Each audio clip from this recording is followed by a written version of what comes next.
నీ నామానికి మహిమ తెచ్చుకున్నావు. ఈ చివరి కూటంలో, ఈ చివరి గంటలో మాతో మాట్లాడమని మీ కాళ్ళ దగ్గరికి వస్తున్నాం తండ్రి. ఉపదేశాన్ని అడ్డగింపు చూసే సైతాను, దురాత్మ, దయ్యపు, అంధకార, చీకటి శక్తుల ప్రభావం నజరేయుడుకు యేసు అధికారం కలిగిన నామంలో బంధిస్తున్నాం. మీ సన్నిధి మా మధ్య ఉంచు, మా చుట్టూ ఉంచు, మాలో ప్రతి ఒక్కరితో ఉంచు. మాట్లాడు. యేసుక్రీస్తు నామములోనే నీ దాసుని అయోగ్య పాత్రగా నీ చేతికి అప్పగిస్తున్నాం. ఈ పాత్రని యోగ్యమైన పాత్రగా నీ రక్తంతో కడిగి శుద్ధి చేసి సిద్ధపరిచి ఆ పాత్రలో నీ ఉండి మాట్లాడమని యేసు నామమున వేడుచు జవాబు పొందామని నమ్ముచున్నాం తండ్రి. ప్రార్థన విని జవాబిచ్చాడని నమ్ముతున్నవారు దేవుని గట్టిగా కాసేపు స్తోత్రాలు చెప్తారా? చెప్పాలి. రైట్. ఈ మీటింగ్స్ కార్యక్రమం జరుగుతున్నప్పుడు, ఏర్పాట్లు జరుగుతున్నప్పుడు రోజు గుడారంలో నేను కూర్చున్నాను. ఈ ప్రత్యక్ష గుడారం పక్కన గుడారంలో తమ్ముడు దైవ సేవకులు వందనం గారి కుమారుడు, మేడిద వందనం అనే దైవజనుని కుమారుడు, అబ్రహాం శామ్యుల్ అనే దైవజనుడే ఆ తమ్ముడు కూడా. అయితే జాబ్ చేసుకుంటూ దేవుని పని చేస్తున్నాడు. తమ్ముడు నేను కూర్చొని మాట్లాడుతున్నప్పుడు ఈ వచనాల మీదకి దేవుడు మా దృష్టిని తీసుకొచ్చాడు. ఆయన సంభాషణలో కొన్ని విషయాలు మాట్లాడాడు. నాకు చాలా సంతోషం అనిపించింది. ఇప్పుడు నేను ఏం మాట్లాడాలి, ఏం మాటల నుంచి మీకు అందించాలి అని నేను తలంచుతున్నప్పుడు ఆ రోజు మా సంభాషణని దేవుడు జ్ఞాపకంలోకి తీసుకొచ్చి ఆ విషయాల్ని మీతో పంచుకోవాలని తలంపించాడు. దేవుడు మనతో మాట్లాడే పద్ధతుల్లో ప్రేరణ అనేది ఒక పద్ధతి. ప్రేరణ, ఈ ప్రేరణ అనే దాన్ని ఎట్లా గుర్తుపట్టొచ్చు అంటే, వాక్యం ఉపదేశం చేసే సేవకుడికి ఇది బాగా అర్థమయ్యే అవకాశం ఉంది. ఉదాహరణకి, ఒక ప్రదేశంలో వాక్యం చెప్పాలంటే 4-5 అంశాలు, అంతకంటే ఎక్కువైన అంశాలు దైవజనుడి మదిలో ఉంటాయి. ఇంటికాడ బయలుదేరేటప్పుడు ఒక అంశాన్ని మాట్లాడదామని సిద్ధపడి బయలుదేరుతాడు. ఉపదేశం చేసే స్టేజీ సమీపంలోకి రాగానే అది కాదు కానీ ఇంకొకటి మాట్లాడదాం అనుకుంటాడు. తీరా వేదిక మీదికి రాగానే ఇక తనకు సమయం ఇవ్వబోయేటప్పుడు 5 అంశాలు, 7 అంశాలు, 10 అంశాలు, 20, ఆయన తలకాయ నిండా ఎన్నో అంశాలు ఉంటాయి. అన్నీ ఒక్కసారిగా బ్లర్ అయిపోతాయి. అన్నీ ఒక్కసారిగా బ్లర్ అయిపోయి ఏది దేవుడు చెప్పించాలనుకున్నాడు అది మాత్రమే స్క్రీన్ మీద కనపడతా ఉంటుంది. అప్పటిదాకా అన్నీ ఉన్నాయి కానీ అన్నీ బ్రేక్ అయిపోతాయి, అన్నీ బ్లర్ అయిపోతాయి అన్నమాట, స్పష్టత కోల్పోతాయి.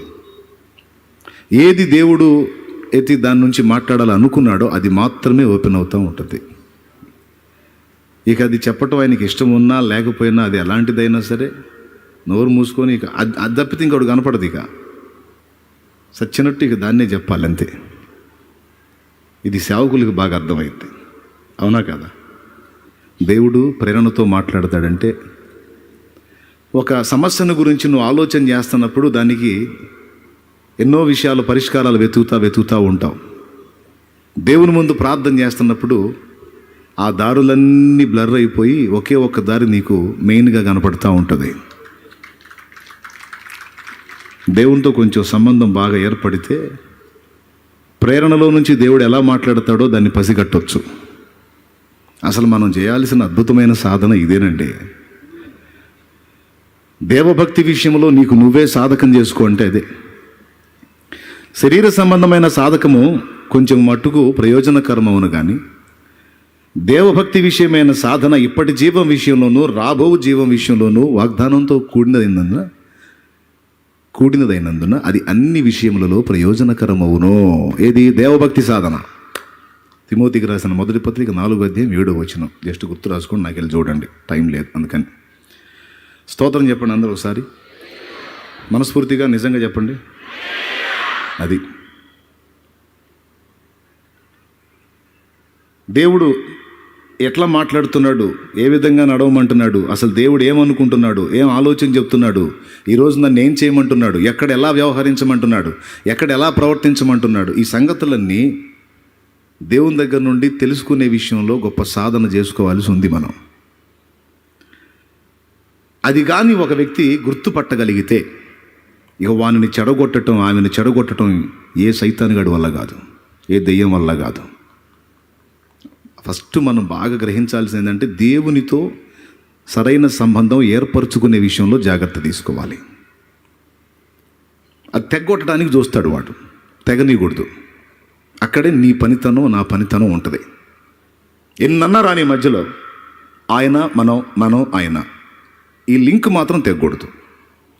ఎన్ని ప్రతికూలతలు వచ్చినా, ఎన్ని వ్యతిరేకతలు వచ్చినా, ఎన్ని ఇరుకులు వచ్చినా, ఎన్ని ఇబ్బందులు వచ్చినా, ఎవరు మనల్ని విడిచిపెట్టి వెళ్ళినా, ఎవరున్నా ఎవరు ఊడినా, ఆయనతో మనకున్న సంబంధం మాత్రం తెగిపోకుండా జాగ్రత్తగా చూసుకున్నట్టయితే సకల పరిస్థితులు నీ పాదాల కిందికి వచ్చేస్తాయి. ఏ వ్యతిరేకతలైనా, ఏ ప్రతికూలతలైనా మొత్తం వచ్చి నీ కాళ్ళ కింద ఉంటాయి. అన్నిటినీ అధిగమించి నిలబడే శక్తి నీకు వస్తుంది.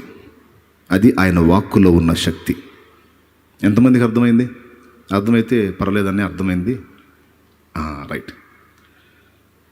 కాబట్టి ఇప్పుడు అన్నీ బ్లర్ చేసి ఇప్పుడు ఇది ఓపెన్ చేశాడు దేవుడు. ఇక్కడ తప్పిపోయిన గొర్రె గురించి, మందను తోలుకొని కాపరి అడవికి పోయాడు, 100 గొర్రెలు తోలుకొని పోయాడు, 99ని ఇంటికి తెచ్చాడు. తెచ్చే దారిలో చూస్తున్నాడు 99 ఉన్నాయి, ఒకటి మిస్ అయింది. సరే, వీటన్నిటిని అక్కడ వదిలేశాడు. మధ్యలో వదిలేసి వెనక్కి వెళ్ళాడు. ఆ తప్పిపోయిన గొర్రె ఎక్కడో ముళ్ళ పొదల్లో చిక్కుకొని బ్యామంటుంది. పోయి ఆ పొదల్ని తప్పించి దాన్ని భుజాన్ని వేసుకొని వచ్చి దాన్ని బట్టి సంతోషపడ్డాడు అని ఒక ఉపమానం చెప్పాడు. అది కూడా ఎందుకు చెప్పాడంటే, ఈ శాస్త్రులు, పరిసయ్యులు, సద్దుకైలు వీళ్ళు ఉంటారు కదా, యేసు ప్రభుని వెంబడించిన వాళ్ళలో అందరూ ఒకే ఆలోచనతో వెంబడించలా. కొంతమంది ఆయన చేసే అద్భుతాలు కళ్ళారా చూద్దామని ఫాలో అయ్యారు. కొంతమంది ఏమో ఆకలి అయితే చాలు, అవసరమైతే అద్భుతం చేసైనా సరే రొట్టెలు పెడతాడు, చేపలు పెడతాడు, ఫ్రెష్ ఐటెం దొరుకుతుంది ఆయన దగ్గర అని కొంతమంది ఫాలో అయ్యారు. కొంతమంది ఏమో ఆయన బోధకు ఆశ్చర్యపడుతూ ఇంకా ఏమేం మాటలు మాట్లాడతాడు, ఇంకా ఏమేం రహస్యాలు చెప్తాడని ఆశ్చర్యపడుతూ ఫాలో అయ్యారు. కొంతమంది ఆయన మాటల్లో తప్పులు పడదాం, ఆయన చేష్టల్లో పొరపాట్లు పట్టుకొని ఆయన్ని వేటాడదామని కొంతమంది ఫాలో అయ్యారు. గుంట నక్కల్లాగా. ఎలాగా? గుంట నక్కల్లాగా. అలా ఫాలో అయినటువంటి వాళ్ళు ఓసారి ఆయన్ని అడిగారన్నమాట. సమస్తమైన సుంకరులను పాపులను ఆయన బోధ వినుటకు ఆయన దగ్గరకు వచ్చుచుండగా, 15వ అధ్యాయం 1వ వచనం, పరిసయ్యులను శాస్త్రులను అది చూచి ఇతడు పాపులను చేర్చుకొని వారితో కూడా భోజనం చేయుచున్నాడని చాలా సణుక్కున్నారు. లోపల మనం సణుక్కున్నా బయటికి ఆయన కనపడిద్ది. అది ఆయన శక్తి. ఎవడు ఏమేమి గుల్లైపోతున్నాడో, లోపల ఎంత గందరగోళం అవుతున్నాడో ఆయనకు తెలుసు. పైకి మామూలుగానే ఉన్నాడు, లోపల చిత్రవాద అయిపోతున్నాడు అన్న సంగతి తెలుసు. అందుకని ఒక్క ఉపమానం కాదు అక్కడ చెప్పింది యేసు ప్రభు వారు, 3 ఉపమానాలు చెప్పాడు. ఒక ఉపమానము తప్పిపోయిన గొర్రెను వెతికి కాపరి తెచ్చుకునే ఉపమానం. 2వ ఉపమానం ఒక స్త్రీ పోగొట్టుకొనిన వెండి నాణ్యం. ఒక ఆమెకి 10 వెండి నాణ్యాలు ఉన్నాయి. పాపం మరి ఎందుకు తీసిందో, ఏం చూసుకుంటుందో, మొత్తానికి ఒకటి పడిపోయింది, చీకట్లో పడిపోయింది. ఎక్కడ పడిపోయిందో అర్థం కాలేదు. దీపం తీసుకొని వెతుకుతూ ఇల్లంతా ఊడిస్తే ఓ చోట ఆ నాణ్యం దొరికితే దాన్ని చూసి సంతోషపడి మురిసిపోతుంది అని చెప్పాడు. ఇది 2వ ఉపమానం. బాగా వినాలి. 3వ ఉపమానం ఏంటంటే, తప్పిపోయిన కుమారుడు. ఓ తండ్రికి 2 కుమారులు ఉన్నారు. వారిలో చిన్నవాడు, తండ్రి నాకు రావాల్సిన ఆస్తిలో భాగం నాకు ఇచ్చేసాయి, నేను నీతో ఉండాలనుకోవటం లేదు అంటే తండ్రి వాడు అడిగినట్టే వాడికి ఆస్తిలో వాటా ఇచ్చేశాడు. కొద్ది రోజుల తర్వాత వాడు ఆస్తిలో భాగం తీసుకొని అన్నీ సమకూర్చుకొని దూరదేశం వెళ్ళాడు. వెళ్ళి దుర్వ్యాపారాలు చేసి ఆ డబ్బంతా పోగొట్టుకున్నాడు. తర్వాత వాడి డబ్బంతా అయిపోయినాక ఆ దేశంలో వాడు పోయిన దేశంలో కరువు వచ్చింది. ఇప్పుడు ఉక్రెయిన్లో యుద్ధం వచ్చినట్టు వాడు పోయిన దేశంలో కరువు వచ్చింది. ఆ కరువు దెబ్బకి ఆహారం లేక, పని చేసినా పెట్టే దిక్కు లేక పందులు కాసేవాడు ఒకటి దగ్గర కుదిరాడు. పందులు ఆ పొట్టు తింటాయే, ఆ పొట్టు పోసే పని కుదిరాడు. ఎందుకంటే అక్కడికన్నా నేను పోతే ఆ పందులకు పోసే పొట్టన్నా తిని బతుకుదామని. కానీ అది కూడా దొరకక వేదన పడి, నేనైతే ఇక్కడ ఇంత యాతన పడుతున్నాను, నా తండ్రి ఇంట పనివాడు సైతం రుచికరమైన భోజ్యాలు తినే అవకాశం నా తండ్రి ఏర్పాటు చేశాడు. ఇక్కడుండి ఆకలితో అవమానాలతో కనీసం పందులు తినే పొట్టు కూడా దొరక్క ఈ దరిద్ర కొట్టు స్థితిలో ఉండే కన్నా నేను విడిచి వచ్చిన నా తండ్రి వద్దకు వెళతాను. నా తండ్రి ప్రేమ గలవాడు. ఒకవేళ కొడుగ్గా నన్ను అంగీకరించకపోయినా, నిద్ర వచ్చిన వాళ్ళు గట్టిగా స్తోత్రం చెప్పండి. నేను నిద్ర వచ్చిన వాళ్ళు చెప్పమంటే మీరు చెబుతారింది. సరే, మెలుగుతున్న వాళ్ళు చెప్పండి, ఇంకోసారి చెప్పండి. మళ్ళీ బుక్ అవ్వటానికి రెడీగా ఉండండి. ఎక్కడొచ్చాక కొడుగ్గా నన్ను అంగీకరించకపోయినా కనీసం దాసుడుగా నన్ను చేర్చుకుంటాడు.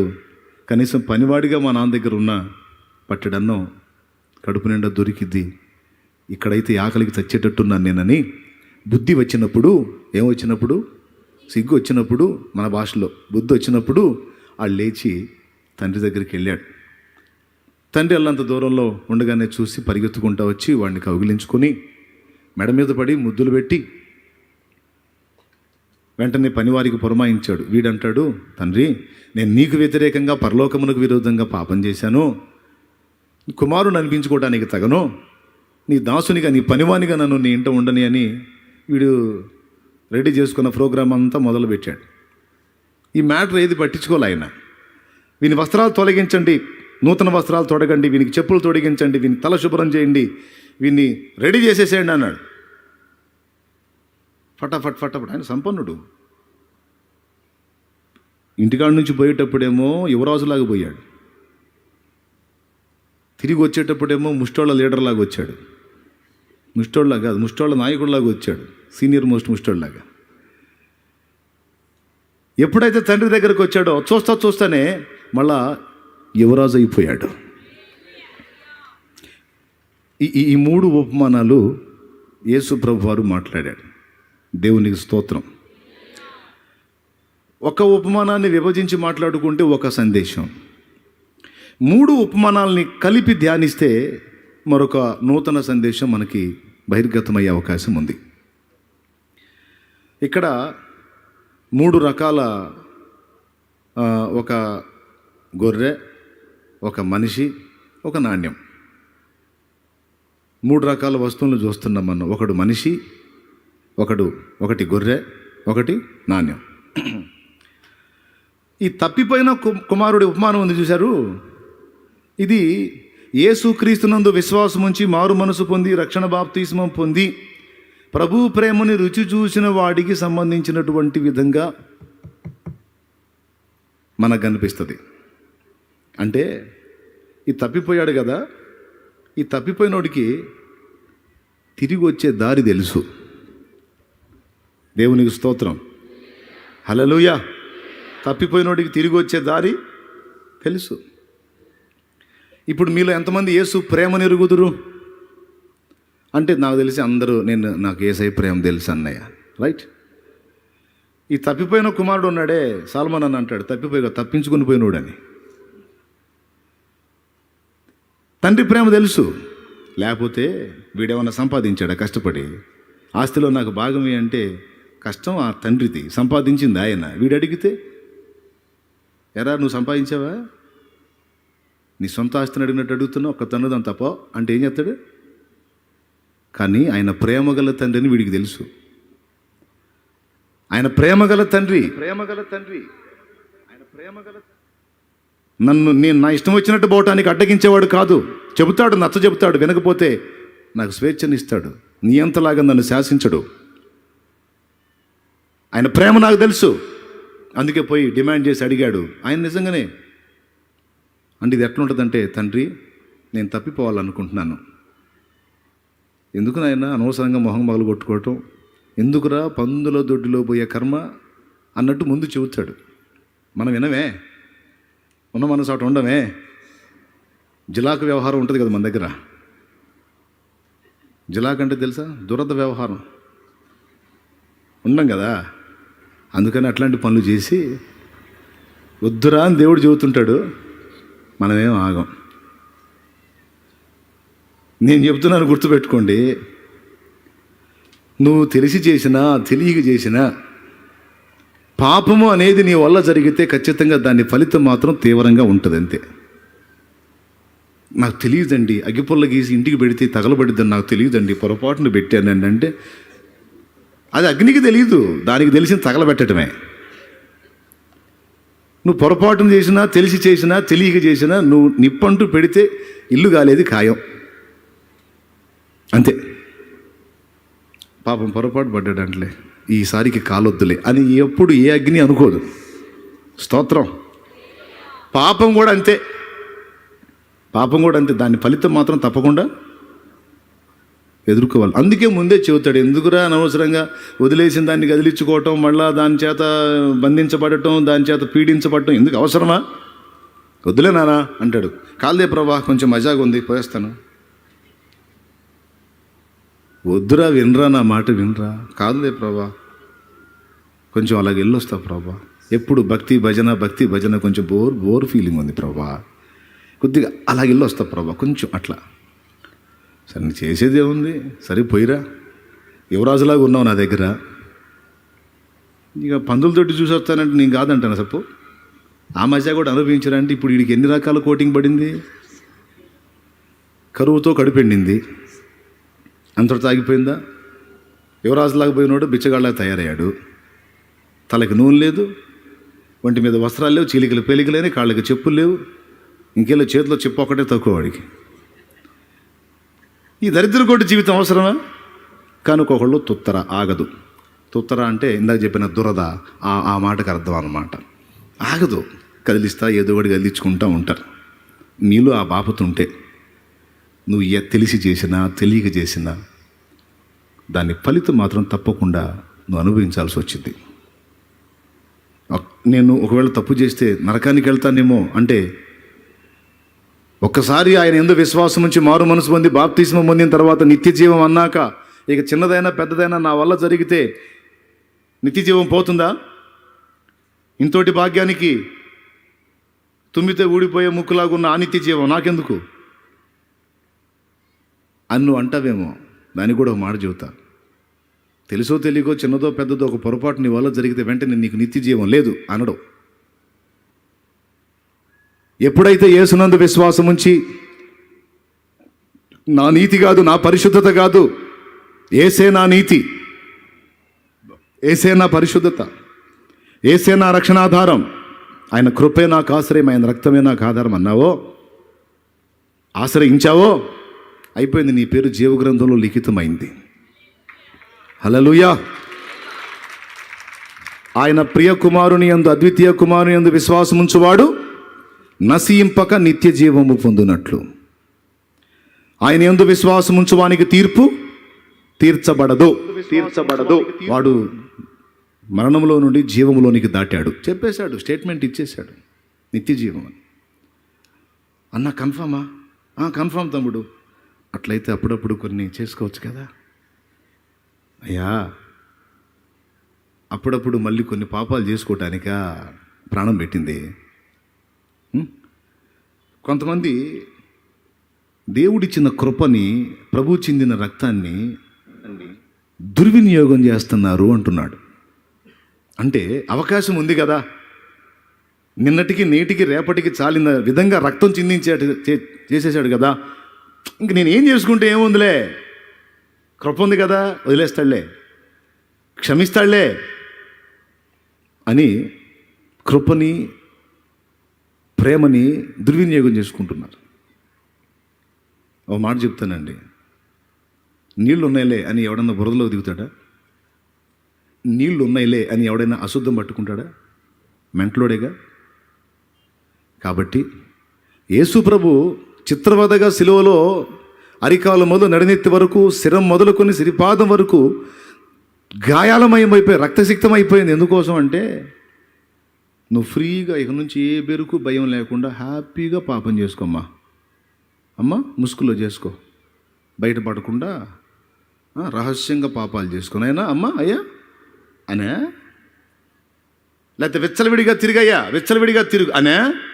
నో నో, తెలియక చేశావు, దాని ఫలితం చాలా మోసావు, మొత్తుకున్నావు, నీకోసం ప్రాణం పెట్టా, నా రక్తంతో కడిగా.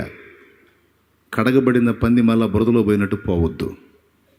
కుక్క కక్కి తిరిగి తిన్నట్టు విసర్జించిన దాన్ని మళ్ళీ తినడానికి ఆ అసహ్యమైన అనుభవంలోకి మళ్ళీ వెళ్ళొద్దు. గతంలో చేశావు, ఏమనుభవించావు, ఇప్పుడు పోతున్నావు, ఇప్పుడు మాత్రం ఇంకోటి అనుభవిస్తావా? పాపానికి ఎప్పుడూ ఒకటే జీతం, అంతే. దేవునికి స్తోత్రం చెప్పండి, గట్టిగా చెప్పండి. ఫ్రీగా పాపాలు చేసుకోవడానికి కాదు యేసు ప్రాణం పెట్టింది, క్రొత్త జీవితాన్ని నీకు తీసుకొని రావడానికి, నూతన జన్మ అనుభవం నీకు ఇవ్వడానికి ఆయన ప్రాణం పెట్టాడు. ఇది మర్చిపోకూడదు. కానీ ఏం చేద్దాం, కొన్నిసార్లు మనం ఇందాక చెప్పా కదా, ఈ జిల్లాకు చేస్తాలని చేస్తారు. సరే వెళ్ళినా కొంతమంది తెలివిగా ఈ తప్పిపోయిన కుమారుడిలాగా దారి తెలుసు, ఏంటంటే తెలుసో తెలియకో బుద్ధి గడ్డి తిని అడుగులు జారాను. అయితే దేవుడు నన్ను అసహించుకోడు, నా బలం నా బలహీనత ఆయనకు తెలుసు కనుక ఏది ఏమైనా ఆయనకు దూరంగా బతకలేను. ఏమన్నా చేయని, కొట్టని, తిట్టని, శిక్షించని, సంపని, బతికించని, ఏమన్నా చేయని, ఆయన దగ్గరికి వెళ్ళి ఆయన పాదాలే పట్టుకుంటా. ఈ అవగాహన కలిగినోడు క్రైస్తవుడు. పోయిన దగ్గరే ఉండడు, ఎందుకంటే యేసు ప్రేమ రుచి చూశాడు కదా. ఒకవేళ అడుగు జారి పొరపాటులోకి వెళ్ళినా అందులో ప్రశాంతంగా బతకలేడు. నేను అందరికీ ప్రేమతో చెప్తున్నాను, ఈ జిల్లాకు పనులు చేసే వాళ్ళకి చెప్తున్నాను, యేసయ్య రక్తంలో కడగబడ్డావు, యేసు ప్రేమ రుచి చూశావు. నేను చెబుతున్నా, నువ్వు ఎన్ని తిప్పలు పడ్డా పాపంలో బతకటం నీ వల్ల కాదు, అనవసరం, వదిలే, అంతే. నువ్వు బతకలేవు. నువ్వు ట్రై చేసి బలవంతంగా పాపంలో బతుకుదామని ట్రై చేసినా మెంటలు ఎక్కడం తప్ప నువ్వు బతకలేవు. ఎందుకంటే పాపానికి వ్యతిరేకంగా పోరాడే ప్రభావాన్ని ఒక దాన్ని నీలో ఎప్పుడైతే బాప్తీసం పొందావో, ఎప్పుడైతే యేసును సరిగ్గా కలుసుకున్నావో అప్పుడు నీలో పెట్టేశాడు ఆయన. నీ వల్ల కాదు ఇక. ఏదో నేను చెప్పినట్టు ఇందాక ఏదో తపన కొద్దీ అడుగులు వేస్తావు, కానీ ఏసి పొందే ఆనందం ఏమో కానీ మెంటల్ టార్చర్ మాత్రం తట్టడు. కొంతమందికి ఇప్పటికే అనుభవం అయి ఉంటుంది. నాకుందన్న అంటే చేయొద్దండి.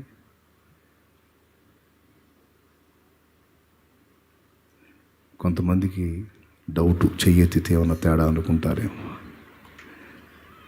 సర్లే, ఎత్తొద్దులే, మీ మనసులో గ్రహిస్తే చాలు. మనలో మన మాట. స్తోత్రం చెప్పండి. ఎప్పుడన్నా అడుగులు జారి ప్రశాంతంగా ఉన్నారా? పోనీ ఎవరన్నా మిమ్మల్ని నిందించారా? ఎవ్వరు నిందించాల్సిన అసలు టార్చర్ నీలోనే స్టార్ట్ అయింది. అసలు నేనేంది ఇట్ట బతకటం ఏంది, అసలు నేనేంది ఈ పని చేయటం ఏంది, నేనేంది ఇలా.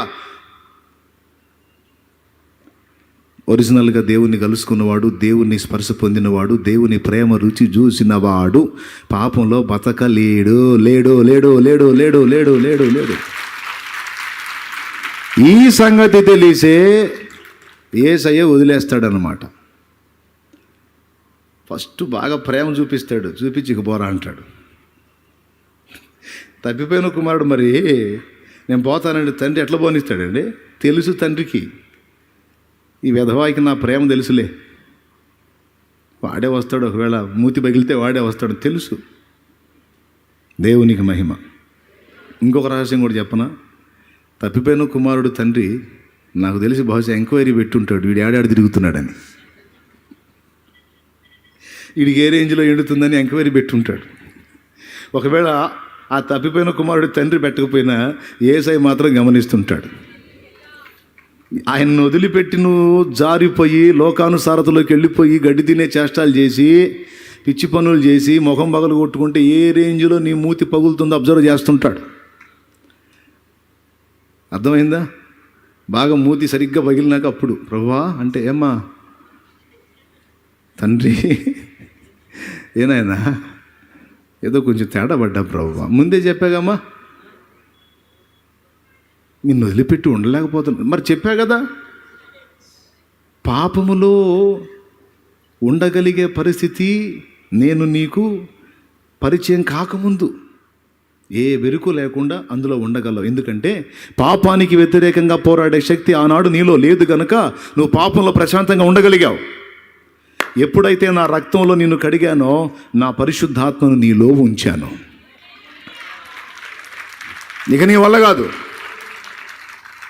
ఏదో శరీర పైత్యం కొద్ది నువ్వు పరిగెత్తినా నరకయాతన బతికొండగానే అనుభవిస్తావు. కాబట్టి నీ వల్ల కాదమ్మా.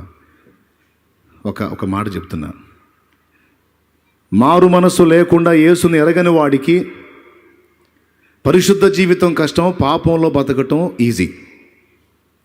క్రీస్తు రక్తంలో కడగబడి పరిశుద్ధపరచబడి పరిశుద్ధాత్మను పొందిన వాడికి పరిశుద్ధంగా బతకటం ఈజీ, పాపంలో బతకటం టార్చర్. పరిశుద్ధంగా బతకటమే ఈజీ, పాపంలో బతకటమే టార్చర్. అంతే. ఉండగలమా ప్రశాంతంగా? ఉండలేం. ఓ ఎంతమంది భక్తుల పాటలో నేను ఉండలేనయ్యా, ఏసయ్యా నా ప్రాణ ప్రియుడ మనగలన నిన్ను వీడి క్షణమైన నా వల్ల కాదు. కృపయే నాకు ప్రాకారము గల ఆశ్రయపురమాయను, నీ కృప వీడి క్షణమైన నేనెలా మనగలను. కృపయే నాకు ప్రాకారము గల ఆశ్రయపురమాయను, నీ కృప వీడి క్షణమైన నేనెలా మనగలను. నా జీవితాన కురిసెనే నీ కృపామృతం, నా జీవకు మధురాతి మధురం, నీ నామగానామృతం. దేవునికి మహిమ. మంచిగా పాడుకుందాం, మస్తు పాడుకుందాం. అంతా అయిపోయినాక ఇప్పుడైతే చెప్పే మ్యాటర్ మాత్రం సీరియస్గా వినండి. నువ్వు పాపంలోకి వెళ్ళి నా ప్రశాంతంగా బతకలేవు గనుక ఎగస్టాలు మానుకొని ప్రశాంతంగా ప్రభుతో బతుకు. అనవసరంగా పిచ్చి చేష్టాలు చేసి మెంటల్ టార్చర్ ఎందుకు? ప్రశాంతంగా ప్రభుతో ఉండు. ఇది నీకు ఈజీ. పరిగెత్తిపోయి ఏమైనా ఉండగలవా అందులో ప్రశాంతంగా? రాజీపడి బతకగలవా? ఏడుచుకుంటూ ఉంటావు.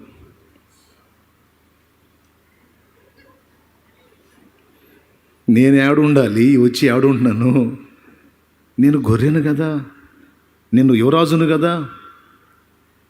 నా తండ్రిల్లు వదిలిపెట్టి నేను వచ్చి ఈ పందుల దొడ్లో ఉన్నాను. ఏంది అసలు? ఏం జరుగుతుంది? నాకేం పిచ్చి పట్టింది? నా ప్రభువుతో ఉన్నప్పుడు నా జీవితం ఎలా ఉంది? పరిశుద్ధులతో ఉన్నప్పుడు నా జీవితం ఎలా ఉంది? నా తండ్రి ఇల్లైన దేవుని సన్నిధిలో ఉన్నప్పుడు నా లైఫ్ ఎలా ఉంది? ఆ సన్నిధి వదిలిపెట్టి, ఆ సహవాసం వదిలిపెట్టి, ప్రభువును వదిలిపెట్టి, పరిశుద్ధులను వదిలిపెట్టి ఈ పనికి మళ్ళీ లోకస్తులతో లోక సాంగత్యంతో ఉంటే ఇప్పుడు నా బ్రతుకు ఎట్లా తయారైంది? ఏంది ఇలాగ అయిపోయాను? వేదన. మళ్ళీ నీకు ఎప్పుడో శాంతి తెలుసా? తిరిగి మళ్ళాను ఆయన దగ్గరకు వచ్చి ఆయన పాదాలు పట్టుకుని బుద్ధి తెచ్చుకున్నప్పుడు, నీకు బుద్ధి వచ్చినప్పుడే శాంతి. కాబట్టి తప్పిపోయిన కుమారుని యొక్క ఉదంతం అనేది రక్షణానుభవంలోకి వచ్చిన మనకి సూటబుల్. ఒకవేళ ఇప్పట్లో ఇక్కడ ఉన్నాళ్ళలో ఎవరైనా అలా జారిపోయి పరిశుద్ధ దేవుని సన్నిధి వదిలిపెట్టేసి, యేసయ్య సహవాసం వదిలిపెట్టేసి, పరిశుద్ధుల సహవాసం వదిలిపెట్టేసి పనికి మళ్ళీ పాపిష్టి లోకాశల్లో పడి చెత్త వ్యవహారాల్లో మునిగి తేలే పరిస్థితుల్లో ఉంటే నేను సూటిగా నిన్ను ఒక మాట అడుగుతున్నా, నిజంగానే నువ్వు మనశ్శాంతిగా ఉన్నావా? ప్రభుతో ఉన్నప్పుడు, ఆయన సన్నిధిలో ఉన్నప్పుడు, పరిశుద్ధులతో ఉన్నప్పుడు ఉన్న ప్రశాంతత, మనశ్శాంతి, ఆదరణ, ధైర్యం, నిబ్బరం, విలువ ఈరోజు నీకున్నాయా? దేవుణ్ణి వదిలిపెట్టి లోకానుసారంగా తిరుగుతుంటే ఉన్నాయా? నాకు తెలిసి ఏముంటాయో, పాపానికి జీతాలు ఏముంటాయి, అయ్యో ఉంటాయి. నీకు మనశ్శాంతి ఏ మూల నుంచి వచ్చింది? అందుకే ప్రేమతో పిలుస్తున్నాను, రా. నువ్వు 100 తిరుగు, 100 రకాల వ్యసనాలు అలవాటు చేసుకొని చూడు, టార్చర్ పెరిగిద్ది. అవన్నీ వదిలేసి యేసు దగ్గరకు వస్తేనే మనశ్శాంతి దొరికిద్ది. చూడు, నీకు దమ్ముంటే చూడు, తిరుగు. ఎంతకాలం తిరుగుతావో నేను కూడా చూస్తా. నాకంటే ముందు ఆ పెద్ద ఆయన చూస్తాడు. ఎన్ని రకాలుగా తిరుగుతావో, ఎన్ని పాటలు పడతావో, తిరుగు, పడు. చివరికి క్లైమాక్స్ మాత్రం పందుల దొడ్డే. నీకేం రాజభవనం మాత్రం రాదు. అర్థమైతే స్తోత్రం చెప్పు. ఏమర్థమైంది? క్లైమాక్స్ మాత్రం పందుల దొడ్డే. రాజభవనం నీకు సిగ్గు వచ్చినప్పుడు, బుద్ధి వచ్చినప్పుడు మళ్ళీ ఆయన దగ్గరికి వస్తే అప్పుడు పిలుస్తాడు ఆయన. ఏంట్రా, ఎలా ఉండేవాడు, ఎలా అయిపోయావు? కూర్చొని పాట పాడుకున్నావు ఒకసారి. కాని వారి స్నేహానికి కావాలని వెళ్ళావు, కాని వారి స్నేహానికి కావాలని వెళ్ళావు, క్షేమముగా ఉన్నావా అన్న బిడ్డ, నా కడుపు తీపి నెరుగవా అన్న బిడ్డ, నా కడుపు తీపి నెరుగవా కన్న బిడ్డ, దూరమైతివా నా కన్న బిడ్డ, దూరమైతివా నా చిన్న బిడ్డ. దేవుని స్తోత్రం. పనికి మాలిన స్నేహాలకు కావాలని పోయావు, నువ్వు క్షేమంగా ఉన్నావు. ఎట్లుంటావు? ఉండవు నాన్న, గందరగోళం అవటమే. రా రా, దిద్దుకొని రా. నిన్ను నూతనపరిచి, నిన్ను స్వస్థపరిచి, నీ మాలిన్యాన్ని కడిగి, పరిశుద్ధ నీతిక్రియలనే నూతన వస్త్రాలు నీకు తొడిగి, సత్ప్రవర్తన అనే జోడు నీకు తొడిగి, నా అభిషేకం, అధికారం ఉంగరంగా నీకు ధరింపజేసి నిన్ను తిరిగి నిలబెడతాను. రా రా రా రా రా. నీకుండే సమస్తము నా రెక్కల నీళ్ళలో ఉంది, కానీ తుచ్చ లోకంలో లేదు. రా, నా దగ్గరకు రా అని నీ తండ్రి ఈ మధ్యాహ్నం వేళ నిన్ను తిరిగి రమ్మని పిలుస్తున్నాడు. ఎవరైతే సత్యం తెలుసుకొని రక్షణ అనుభవంలోకి వచ్చి దారి తొలిగారో వారందరికీ దేవుని ప్రేమపూర్వక ఆహ్వానం. వచ్చావా? అంతే, ఇక కిరీటమే నీకు, దేవునికి స్తోత్రం, అధికారమే నీకు, ఆశీర్వాదమే నీకు. ఇన్నాళ్ళు ఏడ్చావు కదా, ఏడుపంతా పోయి ఆయన రెక్కల నీళ్ళకి ఎప్పుడైతే వచ్చి తండ్రి నన్ను క్షమించంటావో, దాచి ఉంచిన ఆశీర్వాదాలన్నీ నీకు ఇస్తాడు ఆయన. ఏం ఫీల్ అవ్వద్దు, ఏం సిగ్గుపడద్దు, ఏం ఇబ్బంది పడద్దు. దాని తండ్రి వైపు మళ్ళుకో. అయిపోయింది ఒకటి. తప్పిపోయిన కుమారుని అనుభవం ఒక క్రైస్తవుడికి తగింది. ఇక గొర్రె, తప్పిపోయిన కుమారుడేమో తాను వెళ్ళిన దగ్గర నుంచి తిరిగి తండ్రి దగ్గరికి వాడే రాగలిగాడు, కానీ గొర్రె అట్ట రాలేదు. కానీ గొర్రె ముళ్ళ కంచెలు ఇరుక్కుపోయింది. కానీ ఒకటి తెలుసు దానికి, మొత్తానికి తను బందీఖానాలో ఉన్నట్టు గుర్తించి సప్పుడు చేయకుండా మౌనంగా అయితే ఉండదు. ఏం చేస్తుంది? బ్యా బ్యా అని అరుస్తుంది. తప్పిపోయిన కుమారుడేమో వాడే రాగలడు. గొర్రె పోయిద్దా? ఇరక్కపోయిద్ది, అరుస్తుంటుంది. అప్పుడు కాపరి వెతుకుతూ వచ్చి బంధకాల్లోంచి దాన్ని విడిపించి బయటికి తీయాలి. ఇది ఇశ్రాయేలు జనాంగానికి సూచన. అర్థమైందా? త్రోవ తప్పిపోయారు వీరందరూ. త్రోవ తప్పిపోయిన గొర్రెల వలె చెదరిపోయారు. ఎవరు వాళ్ళు? ఇప్పుడు ఇశ్రాయేలు యేసును గుర్తించట్లా. ప్రధాన కాపరి వచ్చాడు, పట్టుకొని సిలువ వేశారు. ఇంకా కొంతకాలంలో నకిలీ కాపరి ఒకడు రాబోతున్నాడు, నేనే క్రీస్తునని. వాడు అంత్య అబద్ధ క్రీస్తు. వాడిని నమ్ముతారు వీళ్ళందరూ కలిసి. అసలుని పట్టుకొని సిలివేశారు. నకిలీ వాడు వస్తాడు ఫైనల్లో. ఇంకా కొద్ది కాలంలో, ఇప్పుడు రష్యా స్టార్ట్ అయింది కదా, మీకు తెలుసా? రాకడకు ముందు జరిగేటువంటి సంభవాలలో యెహెజ్కేలు గ్రంథము 38వ అధ్యాయం ఇంటికి పోయి ధ్యానించండి మీరు. రష్యాను దాని మిత్ర దేశాలను గురించి ప్రత్యేకంగా దేవుడు మాట్లాడాడు. యెహెజ్కేలు గ్రంథం 38వ అధ్యాయంలో రష్యాను దాని మిత్ర దేశాలను గురించి మాట్లాడాడు. రష్యాను 2 పేర్లతో పిలిచాడు దేవుడు బైబిల్లో. ఒకటి గోగు, రెండవది రోషు. రోషు అంటే రష్యా. ఇప్పుడు ఇన్ని సంవత్సరాల తర్వాత యుద్ధం అంటూ మొదలుపెట్టి చేసిన దేశం ఏది కనపడుతుందంటే రష్యానే. ఉక్రెయిన్ మీద యుద్ధం స్టార్ట్ చేసింది. ఇప్పటికే చాలామంది చనిపోయారు. ఎక్కడ బాంబు పడిద్దో అర్థం కాక ప్రాణాలు గుప్పెట్లో పెట్టుకొని మన తెలుగు ప్రజలు కూడా చాలామంది ఉన్నారు అక్కడ. బాధేసింది. ఆ మధ్యకాలంలో ఒక తమ్ముడు కూడా నా దగ్గరకు వచ్చి ప్రార్థన చేయించుకున్నాడు. నేను ఉక్రెయిన్ వెళ్తున్నాను అంటే అక్కడ ఏదో అల్లర్లుగా ఉన్నాయి కదా అని కూడా అడిగాను నేను. ఏముండదన్నా, భారత్ పాకిస్తాన్ గొడవ లాంటివి అవి ఏముండదన్నా అన్నాడు. మరి ఆ తమ్ముడు ఎలా ఉన్నాడు? దేవుడు ఆ బిడ్డని కూడా క్షేమంగా ఇంటికి చేర్చాలి, మన బిడ్డలందరినీ క్షేమంగా ఇక్కడికి చేర్చాలి. అలాగే అక్కడ ఉన్నటువంటి ప్రజలను కూడా దేవుడు కాపాడును గాక. హల్లెలూయా.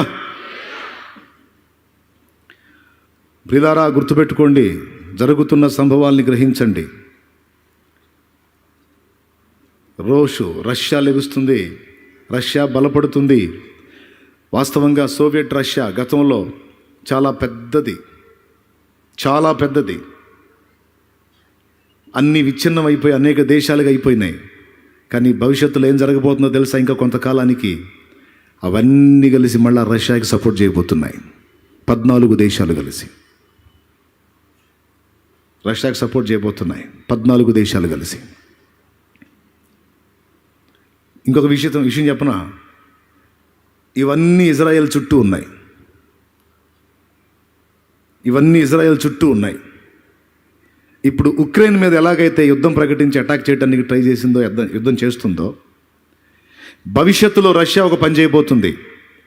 ఇప్పటికే 2-3 సార్లు ట్రై చేసింది ఇజ్రాయెల్ మీదకి వెళ్ళడానికి.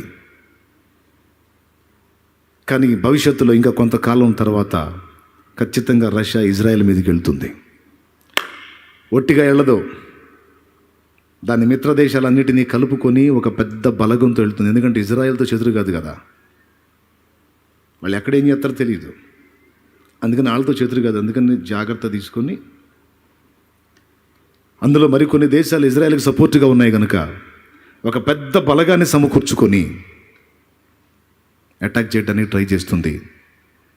అలా ట్రై చేసినప్పుడే దేవుడు పూనుకొని ఇజ్రాయెల్ పక్షంగా మళ్ళొక్కసారి యుద్ధం చేయబోతున్నాడు.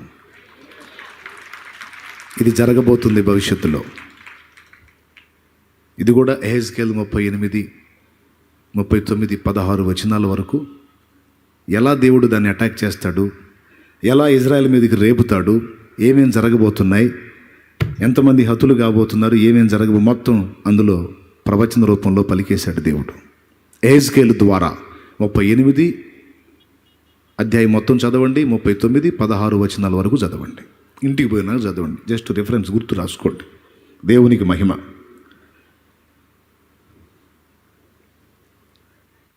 ఖచ్చితంగా అది బలపడబోతుంది భవిష్యత్తులో.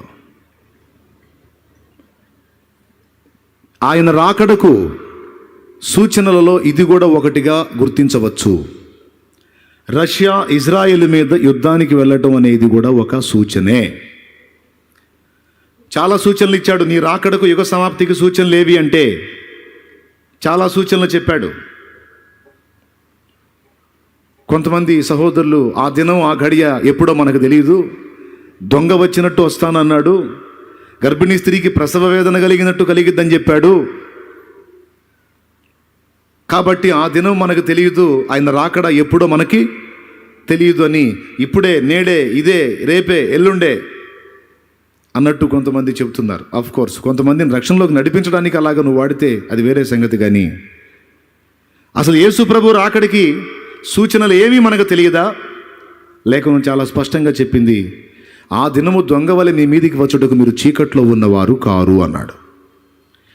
ఆయన రాకడ దొంగ వలె వచ్చినట్లు, గర్భిణీ స్త్రీకి ప్రసవ వేదన కలిగినట్లు వచ్చే విధంగా అంటే అది నీకు నాకు కాదు, వాక్యం ఎరిగిన రక్షణ పొందిన మనకు కాదు. క్రీస్తుని, ఆయన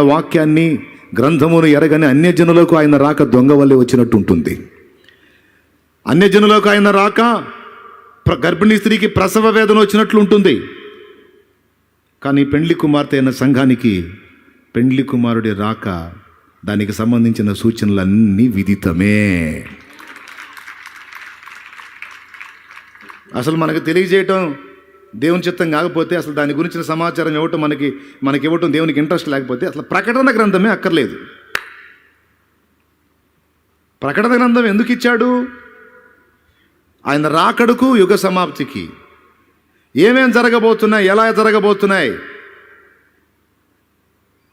మొత్తం దాదాపు 90% మ్యాటర్ మొత్తం మనకు ఓపెన్ చేశాడు. మనకు మిస్ చేసింది ఒక్కటే, ఆ రోజు, ఆ గడియ, ఆ డేటు, ఆయన రాకడ డేటు, ఆ గడియ, అదొక్కటే మనకు మరుగు చేసింది.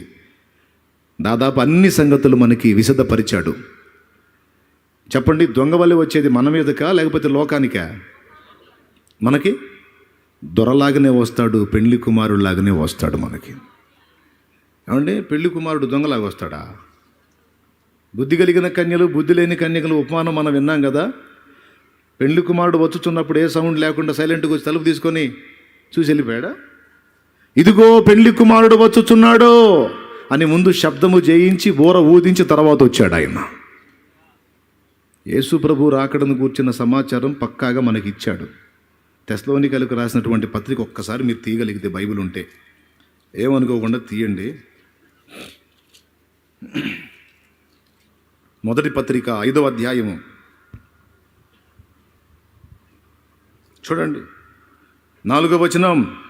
సహోదరులారా, ఆ దినము దొంగవలె మీ మీదికి వచ్చుటకు మీరు చీకట్లో ఉన్నవారు కారు, మీరందరూ వెలుగు సంబంధులను. అది లెక్క, వెలుగు సంబంధులు, పగటి సంబంధులు. ఆ దినం దొంగవలె వచ్చినట్లు రావటానికి మీరేమీ చీకట్లో ఉన్నోళ్ళు కాదు, మీరు వెలుగులో ఉన్నారు, వాక్యపు వెలుగులో ఉన్నారు. వాక్యం ఎరిగిన మీకు ఆయన రాకడను కూర్చిన సంభవాలన్నీ విశదపరిచాను నా గ్రంథములో. హల్లెలూయా. తెస్సలోనికైలకు రాసినటువంటి 2వ పత్రిక 1వ వచనం నుంచి మీరు చూడగలిగితే, ప్రభు దినం ఇప్పుడే వచ్చినట్లుగా కొంతమంది చెప్తున్నటువంటి మాటలను బట్టి మీరు చంచల మనస్కులు కావద్దు, బెదరొద్దని ఆ మాటను గురించి మీకు చెప్పడానికి ఇదిగో రాస్తున్నాను అని చెప్పి తర్వాత అంటాడు, మొదట భ్రష్టత్వము సంభవించి. తెస్సలోనికైలకు రాసినటువంటి 2వ పత్రిక 2వ అధ్యాయము 3వ వచనం చాలు చూడండి. మొదట భ్రష్టత్వము సంభవించి నాశన పాత్రుడుకు పాప పురుషుడు బయలుపడితేనే కానీ ఆ దినము రాదు. ముందు విలన్ రావాలండి. విలన్ ఎంటర్ అయ్యి కొన్ని కార్యాలు చేయాల, అప్పుడు హీరో ఎంటర్ అవుతాడన్నమాట. సినిమా చెబుతున్నావా? శాలేమన్నా? హలో, సినిమా కాదు, ఇదిగో లేఖనం ఇక్కడ ఉంది. దేవునికి స్తోత్రం. హల్లెలూయా.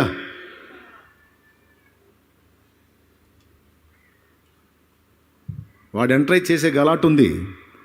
పరిశుద్ధులతో వాడు యుద్ధం చేయాలి, సంఘమును వాడు ఎదుర్కోవాలి, సంఘం వాడిని ఎదుర్కోవాలి. వాడు శోధించే అనుభవం సంఘం ఫేస్ చేయాలి. వాడు ఎంత శోధించినా సంఘము క్రీస్తును హత్తుకొని ఉండాలి, విడిచిపెట్టకుండా. అవసరమైతే ఆయన కోసం హతసాక్షిగా అవటానికి కూడా సంఘం రెడీ అయి ఉండాలి. సంఘం అంటే ఎవరో నువ్వే, నేనే. దేవునికి స్తోత్రం. హల్లెలూయా. ఎవరు మత ఉన్మాదులు శ్రమ పెట్టినా, లేకపోతే అంత్య అబద్ధ క్రీస్తుగా చెప్పబడుతున్న వాడు వచ్చి శ్రమ పెట్టినా, దేవుని కోసం నిలువున ప్రాణం ధారపోయటానికి మనం సిద్ధంగా ఉండాలి. మన మనసును అలా సిద్ధం చేసుకోవాలి. శ్రమలు మనకేమన్నా కొత్త? సమస్యలు మనకేమన్నా కొత్త? క్రీస్తు యేసునందు మనం పుట్టిన పుట్టుకే శ్రమల్లో పుట్టింది సంఘం. మూర్ఖులకు తెలియదు క్రైస్తవ్యం పుట్టుక, మూర్ఖులకు తెలియదు క్రైస్తవ్యం పుట్టుక. క్రీస్తు శిలువ శ్రమలలోనే పుట్టే సంఘ కన్యక. మతమూఢులకు తెలియదు క్రైస్తవ్యం పుట్టుక. క్రీస్తు శిలువ శ్రమలలోనే పుట్టే సంఘ కన్యక. ఘోరం ఘోరమైన శ్రమలైన మాకు కొత్త కాదురా, ఘోరమైన శ్రమలైన మాకు కొత్త కాదురా, ఒక మనిషిని చంపితే 1000 మంది అగునురా, ఒక జ్యోతిని ఆర్పితే 1000 జ్యోతులు వెలుగురా. దేవునికి స్తోత్రం. ఇది శరణం. పల్లవి రాయల తర్వాత రాస్తాలే. దేవునికి మహిమ కలుగును గాక. గట్టిగా చెప్పండి. అంత నీరసంగా అయిపోయిందండి. మనం ప్రిపేర్ అయి ఉండాలి. కొంతమంది ఏమంటున్నారు, అబ్బే మనకేముండవు. అట్లాంటి బోధనలు నమ్మకండి. అవన్నీ దుర్బోధలు. శ్రమలు ఉండవు, ఏముండవు. ఆడు రాకముందే ప్రభు వచ్చేస్తాడు, మనం వెళ్ళిపోతాం. మరి విడవబడే వాళ్ళందరూ ఎవరు? ఆడిసరికే. ఏమండి, మైండ్ ఉన్నాడు ఎవడైనా ఆడి ఫ్యాన్స్ని శ్రమ పెట్టుకుంటాడా? ఒక్కసారి చెప్పండి నాకు. ఆడికి ఫేవర్గా ఉన్న వాళ్ళని శ్రమ పెడతాడు అన్నాడు. మరి ఎవరిని శ్రమ పెడతాడు? వ్యతిరేకంగా ఎవరన్నా వాళ్ళని శ్రమ పెడతాడు. ఆడు వచ్చేటప్పటికి మన అందరం వెళ్ళిపోతే మరి వాడు వచ్చి శ్రమ పెట్టేది ఎవరిని? అది పట్టించుకోవట్లా. ఎందుకంటే వాడు వచ్చినప్పుడు వాడి పాలనలో మనం ఉంటాము అనే మాట నమ్మటానికి భయం మన వాళ్ళకి. అది వచ్చింది ఇప్పుడు గొడవ.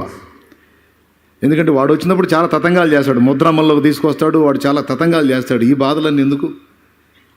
కాబట్టి సంఘం శ్రమల్లో ఉంటుంది అనే మాట నమ్మటం ముందు మన సేవక గణంలో చాలామందికి ఇష్టం లేదు. దేవునికి స్తోత్రం. భవిష్యత్తులో కార్యం చేయబోతున్నాడు దేవుడు. చాలా రకాల బోధల్లో తేడాలు ఉన్నాయి. బోధలు, ఆ బోధలన్నీ సరి చేసుకున్న తర్వాతనే సంఘాన్ని తీసుకుంటాడు. అన్నిటికీ కుదురుబాటు కాలములు వచ్చునని మనము తెలుసుకోవలెను. పేతురు మహనీయుడు చెప్పాడు. బాగా వినండి, నేను తెలుగే చెబుతున్నా, తమిళ్ చెప్పట్లా.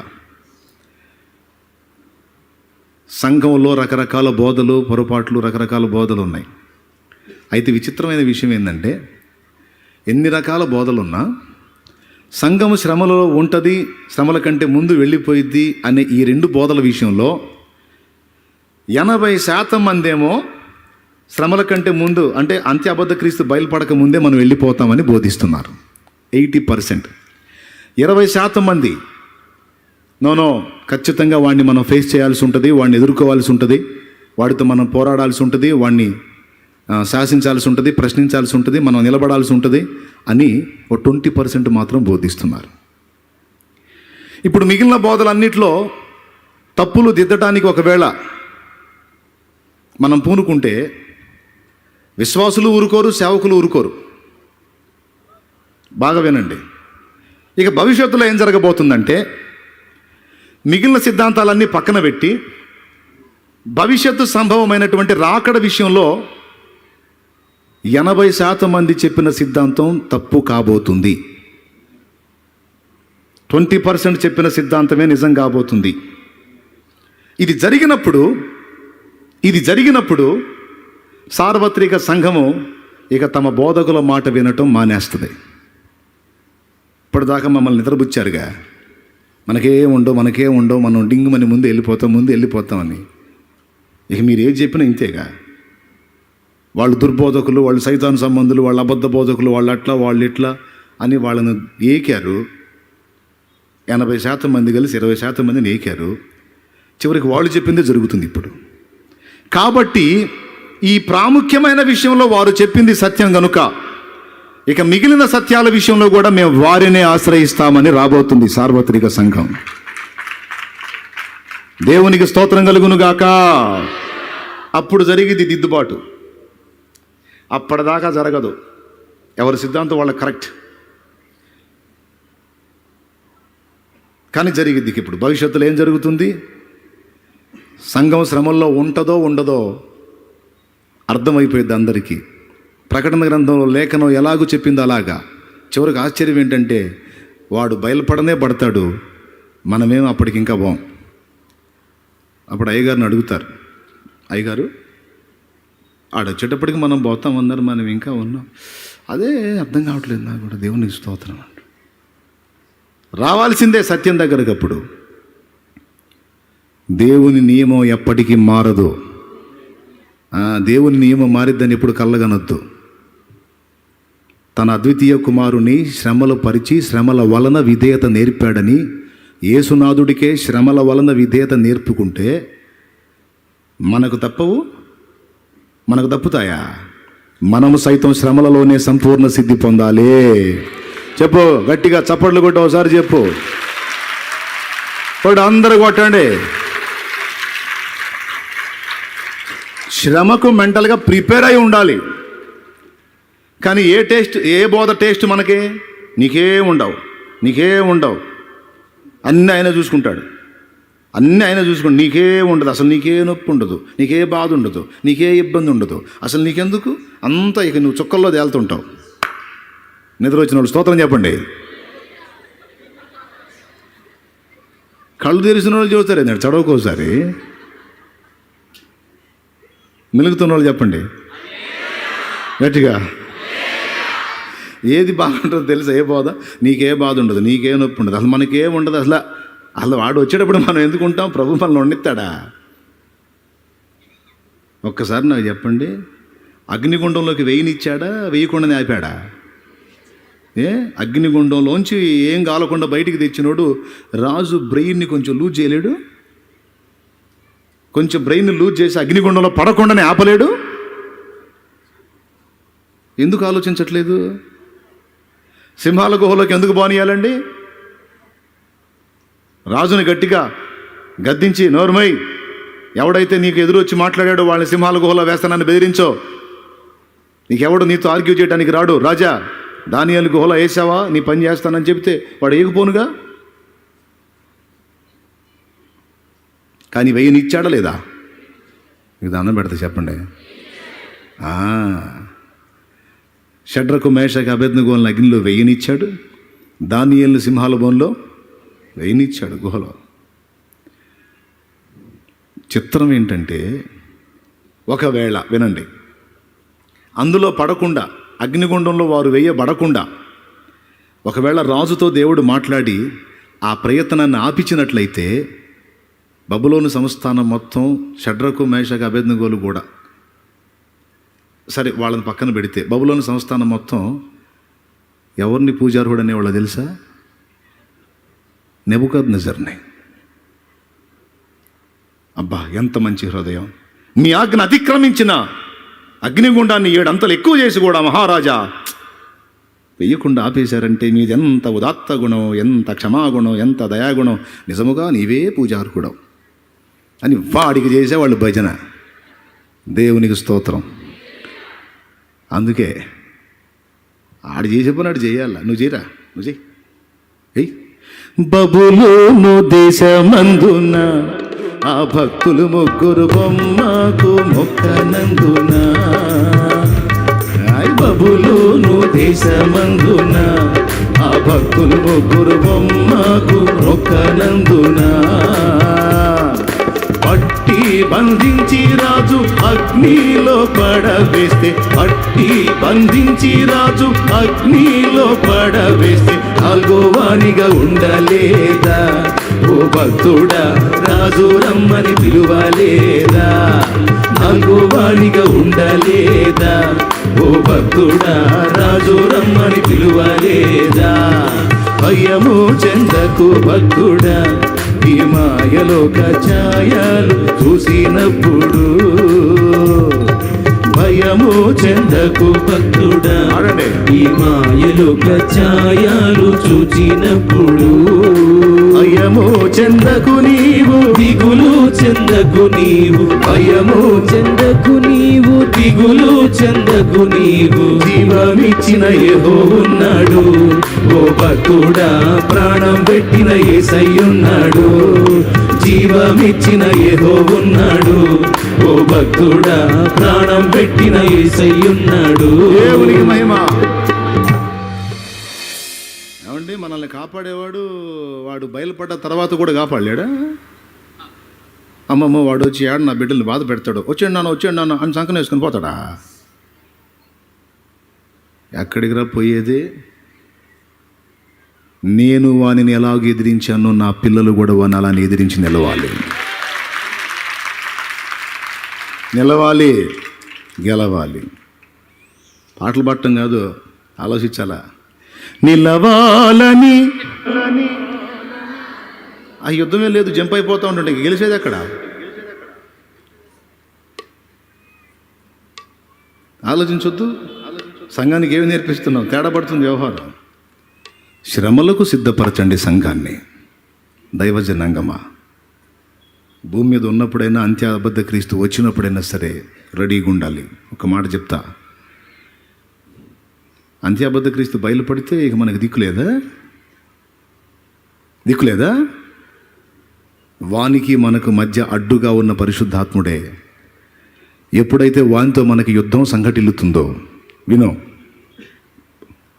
వానికి మనకు మధ్య ఉండి అడ్డగించుచున్న ఆదరణకర్త పరిశుద్ధాత్మ, వాణ్ణి మన మీదకి రాకుండా అడ్డగిస్తున్నవాడు, వాని కాలమందు వాడు బయలుపడినప్పుడు మధ్య నుంచి తీయబడి మన మీదికొచ్చి నిలుస్తాడు.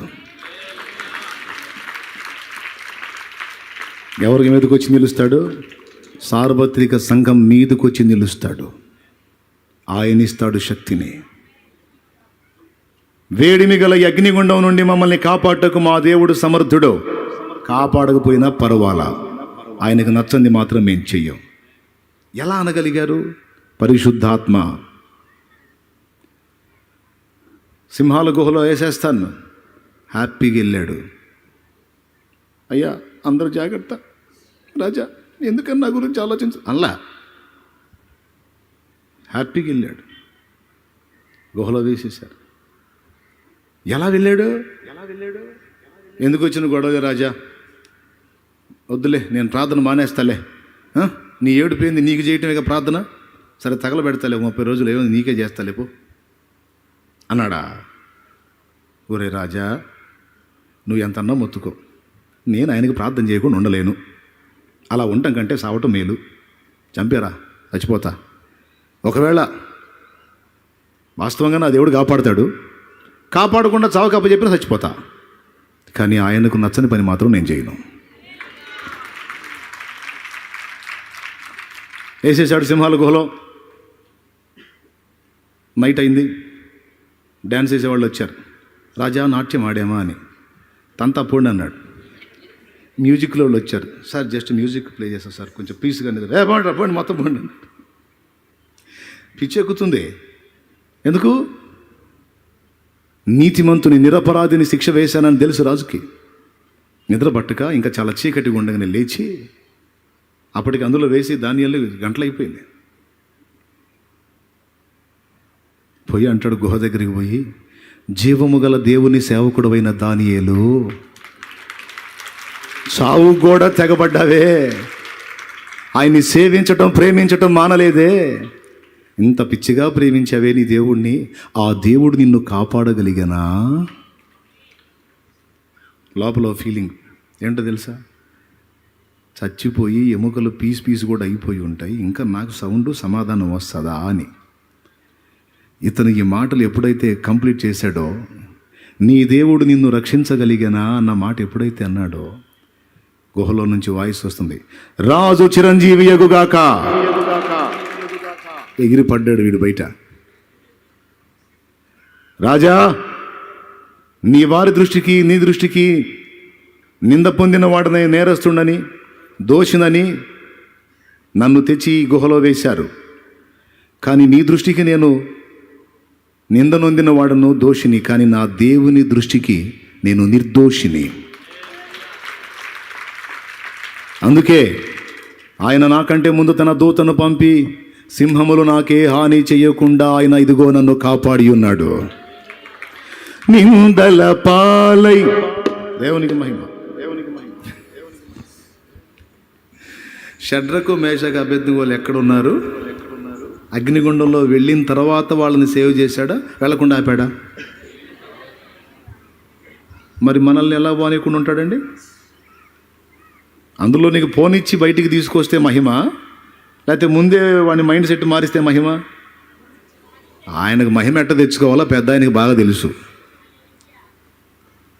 రాజు ఏమని పిలిచాడో తెలుసా? షడ్రకు మేషకు అబేద్నెగో అను వారలారా, జీవము కలిగిన దేవుని సేవకులారా, బయటికి రండి అన్నాడు. ఎందుకు తెలుసా? ఈయన లోపలికి పోలేడు. ఎందుకో తెలుసా, వాళ్ళు ఏసీ గదిలో లేరు, అగ్నిగుండంలో ఉన్నారు. అందుకే రండి.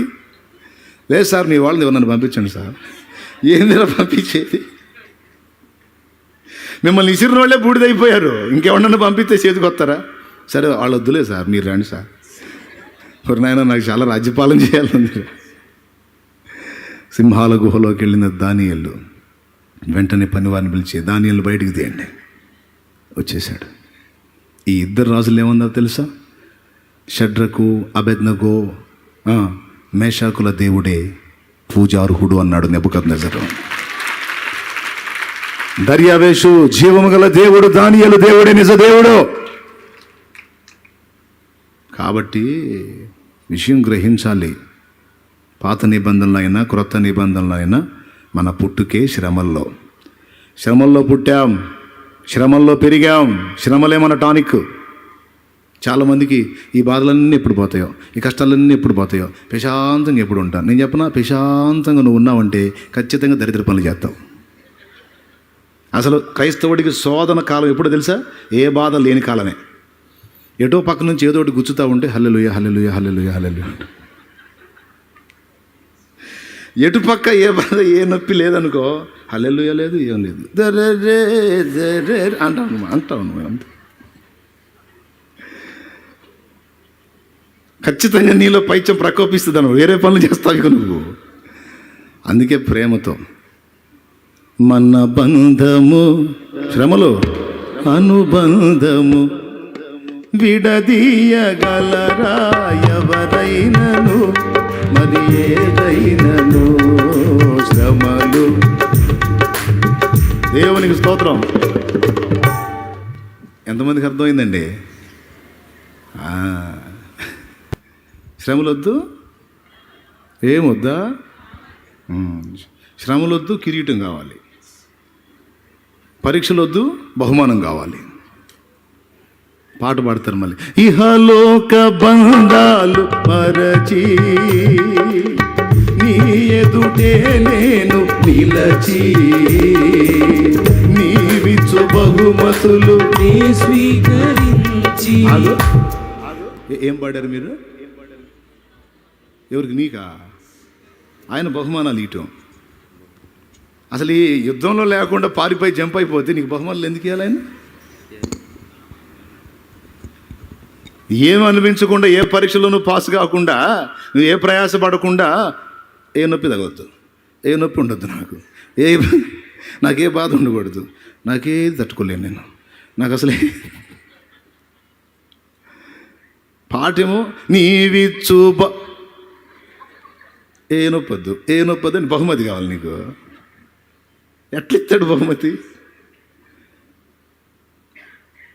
ప్రయాసపడాలి, సాధించాలి, జయించాలి, నిలబడాలి. ఘోరమైన శ్రమల తట్టుకొని నిలిచి గెలిచి దేవుని ఎదుట సాక్షిగా నిలబడాలి. ప్రత్యక్షం కావాలి మనం అందరం.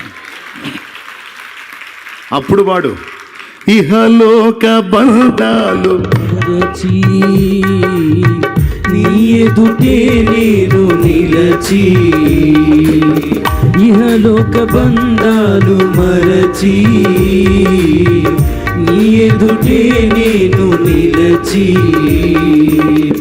నీవిచ్చు బహుమతులు నే స్వీకరించి, నిత్యానందముతో పరవశించు వేళ, నీవిచ్చు బహుమతులు నే స్వీకరించి, నిత్యానందముతో పరవశించు వేళ, ఏమవుదునో నేనేమవుదునో, ఏమవుదునో నేనేమవుదునో, ఎవరు సమీపించలేని తేజస్సులో నివసించు నా యేసయ్యా, నీ మహిమను ధరించిన పరిశుద్ధులు నా కంట పడగానే, నీ మహిమను ధరించిన పరిశుద్ధులు నా కంట పడగానే, ఏమవుదునో నేనేమవుదునో, ఏమౌదునో నేనేమౌదునో. హల్లెలూయా. నొప్పించని తానవ్వని క్రైస్తవ్యం బోధించబడుతుంది ఇప్పుడు. అందులో ఫిక్స్ అయ్యారంటే ఖచ్చితంగా భవిష్యత్తులో మొహం పగిలిద్ది. అవసరమైతే అగచాట్లకైనా మెంటల్గా ప్రిపేర్ అవ్వాలి. దేవుడు విడుదలిస్తే స్తోత్రం, శ్రమకప్పగించిన స్తోత్రం, చంపిన స్తోత్రం, బతికించిన స్తోత్రం, ఉంచిన స్తోత్రం, తీసుకున్న స్తోత్రం, ముంచిన స్తోత్రం, తేల్చిన స్తోత్రం. ఆయన మాత్రం వదిలేలే. ఈ పట్టు నీలో ఎంతవరకు ఉందో చూసుకుంటాడు ఆయన. ఏమంటే భూమి మీద 30 ఏళ్ళు ఉద్యోగం ఇయటానికే 30 ఏళ్ళ చదువు అవసరం, పరీక్షలు అవసరం, మొత్తం పాస్ అవ్వటం అవసరం. యుగాలు మరి నీకు ఉన్నతమైన స్థానాన్ని ఇవ్వబోయేవాడు ఆ మాత్రం టెస్ట్ చేసుకోడు. 30 ఏళ్ళు కష్టపడి చదివి కళ్ళు పోయి కళ్ళజోడు వచ్చిందా చదివి అన్నీ క్వాలిఫై అయితే ఉద్యోగం ఇస్తారు. ఓ 30 ఏళ్ళు చేసేసరికి 60 వస్తాయి. దండ ఒకటేసి చాలా గప్పి ఇంక బామ్మ అంటారు. ఇంతోటి బాగా అన్నీ క్వాలిఫై కావాలి. 30 ఏళ్ళు మళ్ళీ కూర్చోబెట్టి ఏమైనా సుఖపెడతారా? ఆ సీట్లో కూర్చొని ఏమైనా ఆనందపడే పనే? మళ్ళీ శాఖరి చేయాలి. 30 ఏళ్ళ విద్య అంతా ఈ 30 ఏళ్ళు ప్రదర్శన. 60 వచ్చేటప్పటికి దండ శాలువ, ఇక బా చేతి కర్ర, ఇంక బో దేనికి ఇంకేదేనికి ఉంది? ఇంక సాగు కోసం ఎదురు చూడు. ఇంతోటి భాగ్యానికి జీవితంలో సగభాగం ఖర్చు అయిపోవాలా? పరీక్షలన్నీ పాస్ అవ్వాలా లేదా? మరి నిత్యత్వంలో ఉన్నతమైన స్థానం నీకు నిర్ణయించి పెట్టాడు. దాన్ని సాధించడానికి ఎగ్జామ్స్ ఏం వద్దా, పరీక్షలు ఏం వద్దా, ఏ నొప్పి తగలొద్దా, ఏ ఇబ్బంది రావద్దా? ఎవరు చెప్పాడండి?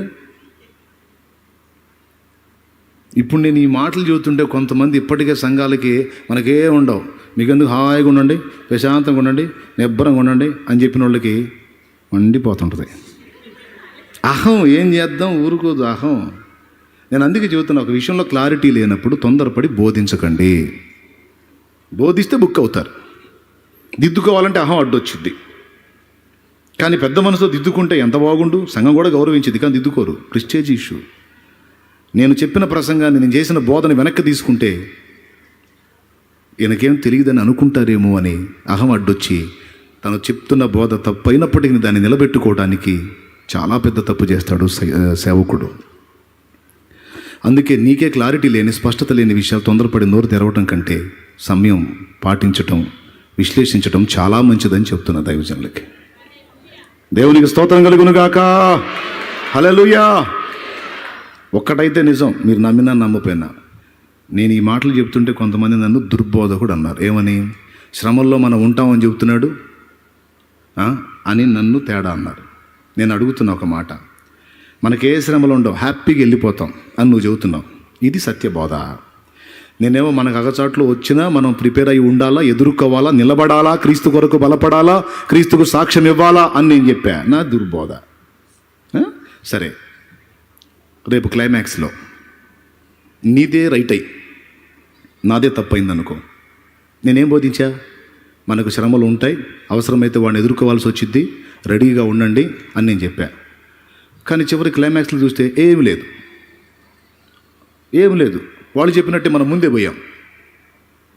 మరి నా బోధ విన్నోడికి ఏమైనా నష్టమా? ఒక్కసారి ఆలోచించండి. అబ్బాయి, మనకు కొంచెం శ్రమలు ఉండే అవకాశం ఉంది, జాగ్రత్తగా ప్రిపేర్ అయ్యి ఉండండి అని నేను చెప్పా. జాగ్రత్త పడ్డారు. తీరా క్లైమాక్స్లో చూస్తే ఏం లేదు, ప్రాబ్లం లేదు.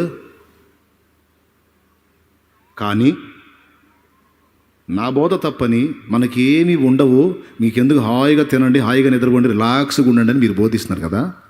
రేపు క్లైమాక్స్లో నేను చెప్పింది నిజమే, మీరు చెప్పింది తప్పైందనుకో, సంఘం గతి ఏమైంది?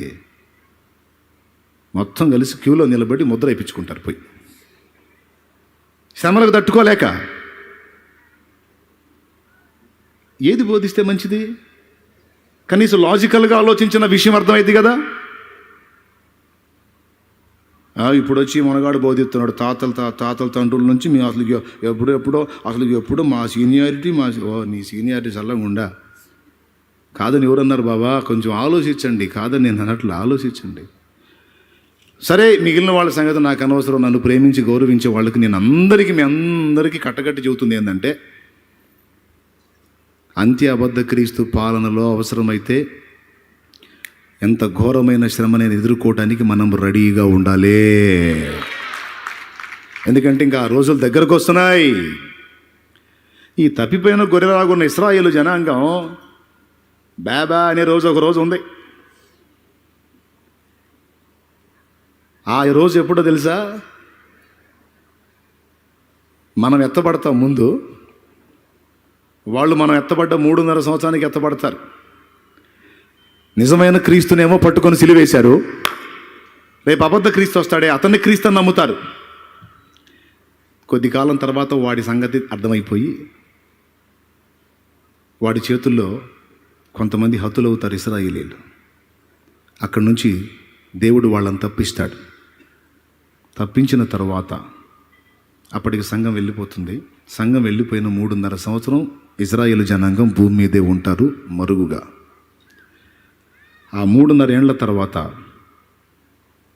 ఈ అంత్యబద్ధ క్రీస్తు వీడి సైన్యాలు భూమి మీద ఉన్న జనాలు మొత్తాన్ని వేసుకొని ఇజ్రాయిల్ని వెతికి వాళ్ళని చంపటానికి వెంటాడతాడు. అలా వాడు వచ్చేటువంటి టైంలో ఇజ్రాయేలీలకి కనువిప్పు కలిగి సిలువ వేయబడిన నజరేయుడైన యేసే నిజమైన క్రీస్తు అని అప్పుడు కళ్ళు తెరవబడతాయి. అప్పుడు కళ్ళు తెరవబడి ఎక్కడికి పోతారో తెలుసా? ఏ ఒలీవల కొండ మీద ఆరోహణం అయ్యాడో అక్కడికి పోతారు. తమ ఏక కుమారుని విషయమై ఏడ్చినట్టు వారు ఏడుస్తారు. నన్ను పొడిచిన వారు కూడా నన్ను చూస్తారు. ప్రతి నేత్రము నన్ను చూచునన్న మాట అక్కడ నెరవేరిద్ది. అక్కడికి పోయి ఏమడుగుతారో తెలుసా? రక్షకుడా యేసు, మా పితరులు మూర్ఖులై నిన్ను సిలువ వేశారు నాయనా, మేము అదే నమ్మాము. మాకు అర్థమైంది, నజరేయుడగు యేసు నీవే రక్షకుడవు, నీవే క్రీస్తువి, నీవే క్రీస్తువి యేసు, యేసు మమ్మల్ని కాపాడు, వీని బారి నుండి కాపాడమని మొర్ర పెడతారు. అప్పుడు అరుసదనమాట గొర్రె బ్యామని. అప్పుడు వస్తాడు సంఘంతో కలిసి ఒలీవల కొండ మీదకి వచ్చి ఆ కొండ మీద కాలు మోపినప్పుడు అది 2గా చీలుతుంది. చదవండి, ప్రవక్తల పుస్తకాలు చదవండి, జకర్యా గ్రంథం చదవండి. అది 2గా చీలుతుంది. ఆ మధ్య లోయ ఏర్పడుతుంది. ఈ జనాంగం మొత్తం అందులోకి వస్తారు. అప్పుడు ప్రభు వారిని తరుముతూ వచ్చినటువంటి వానితో యుద్ధం చేస్తాడు. ఆ యుద్ధం పేరే అర్మగిద్దోన్ యుద్ధం. ప్రైజ్ ద లార్డ్, హల్లెలూయా. ఆ యుద్ధం పేరు అర్మగిద్దోన్ యుద్ధం. అక్కడ వాడి అబద్ధ ప్రవక్తని మొత్తాన్ని వైనం చేస్తాడు. ఆ ఇద్దరిని పట్టుకొని ప్రాణాలతోనే అగ్ని గంధకాలతో మండు గుండంలో విసురుతాడు. వాళ్లకు నాయకుడుగా ఉన్నటువంటి సర్పము, ఘట సర్పము సాతాను పట్టుకొని 1000 ఏండ్లు అగాధంలో బంధించి సీల్ వేస్తాడు. అంతటితో దుష్టత్రయం చాప్టర్ క్లోజ్. ఇప్పుడు ఇశ్రాయేలుకు సిగ్గొచ్చిందిగా. ఇశ్రాయేల్ ఆయన దగ్గరికి పోలా. బ్యాబామ్ అంటే ప్రధాన కాపరి ప్రత్యక్షమై తన మందలో చేర్చుకున్నాడు. ప్రధాన కాపరిగా నీవు నాకై ప్రత్యక్షమగువా గడియలో. ప్రధాన కాపరిగా నీవు నాకై ప్రత్యక్షమగువా గడియలో. నన్ను నీవు మరువాని దేవా, నన్ను నీవు మరువాని దేవా, నీవేన మంచి కాపరివి, నీవేన మంచి కాపరివి. దేవునికి మహిమ. బా, ఏం పాట అండి. వదిలిపెట్టాడు. అయితే తన్నులు తిన్నాక పట్టుకుంటాడు. ముళ్ళు కూర్చుకోవాలి, కంపల్లో చిక్కుకొని బ్యా అనద్దు. అప్పుడు మొర్ర పెడతారు. అప్పుడు సంఘంతో పాటు వచ్చి ఈ దుష్టత్రయాన్ని బంధించి ఇశ్రాయేలుని సంఘంలో కలిపినప్పుడు సార్వత్రిక సంఘవధు కంప్లీట్ అయిపోతుంది అక్కడ. దేవునికి మహిమ.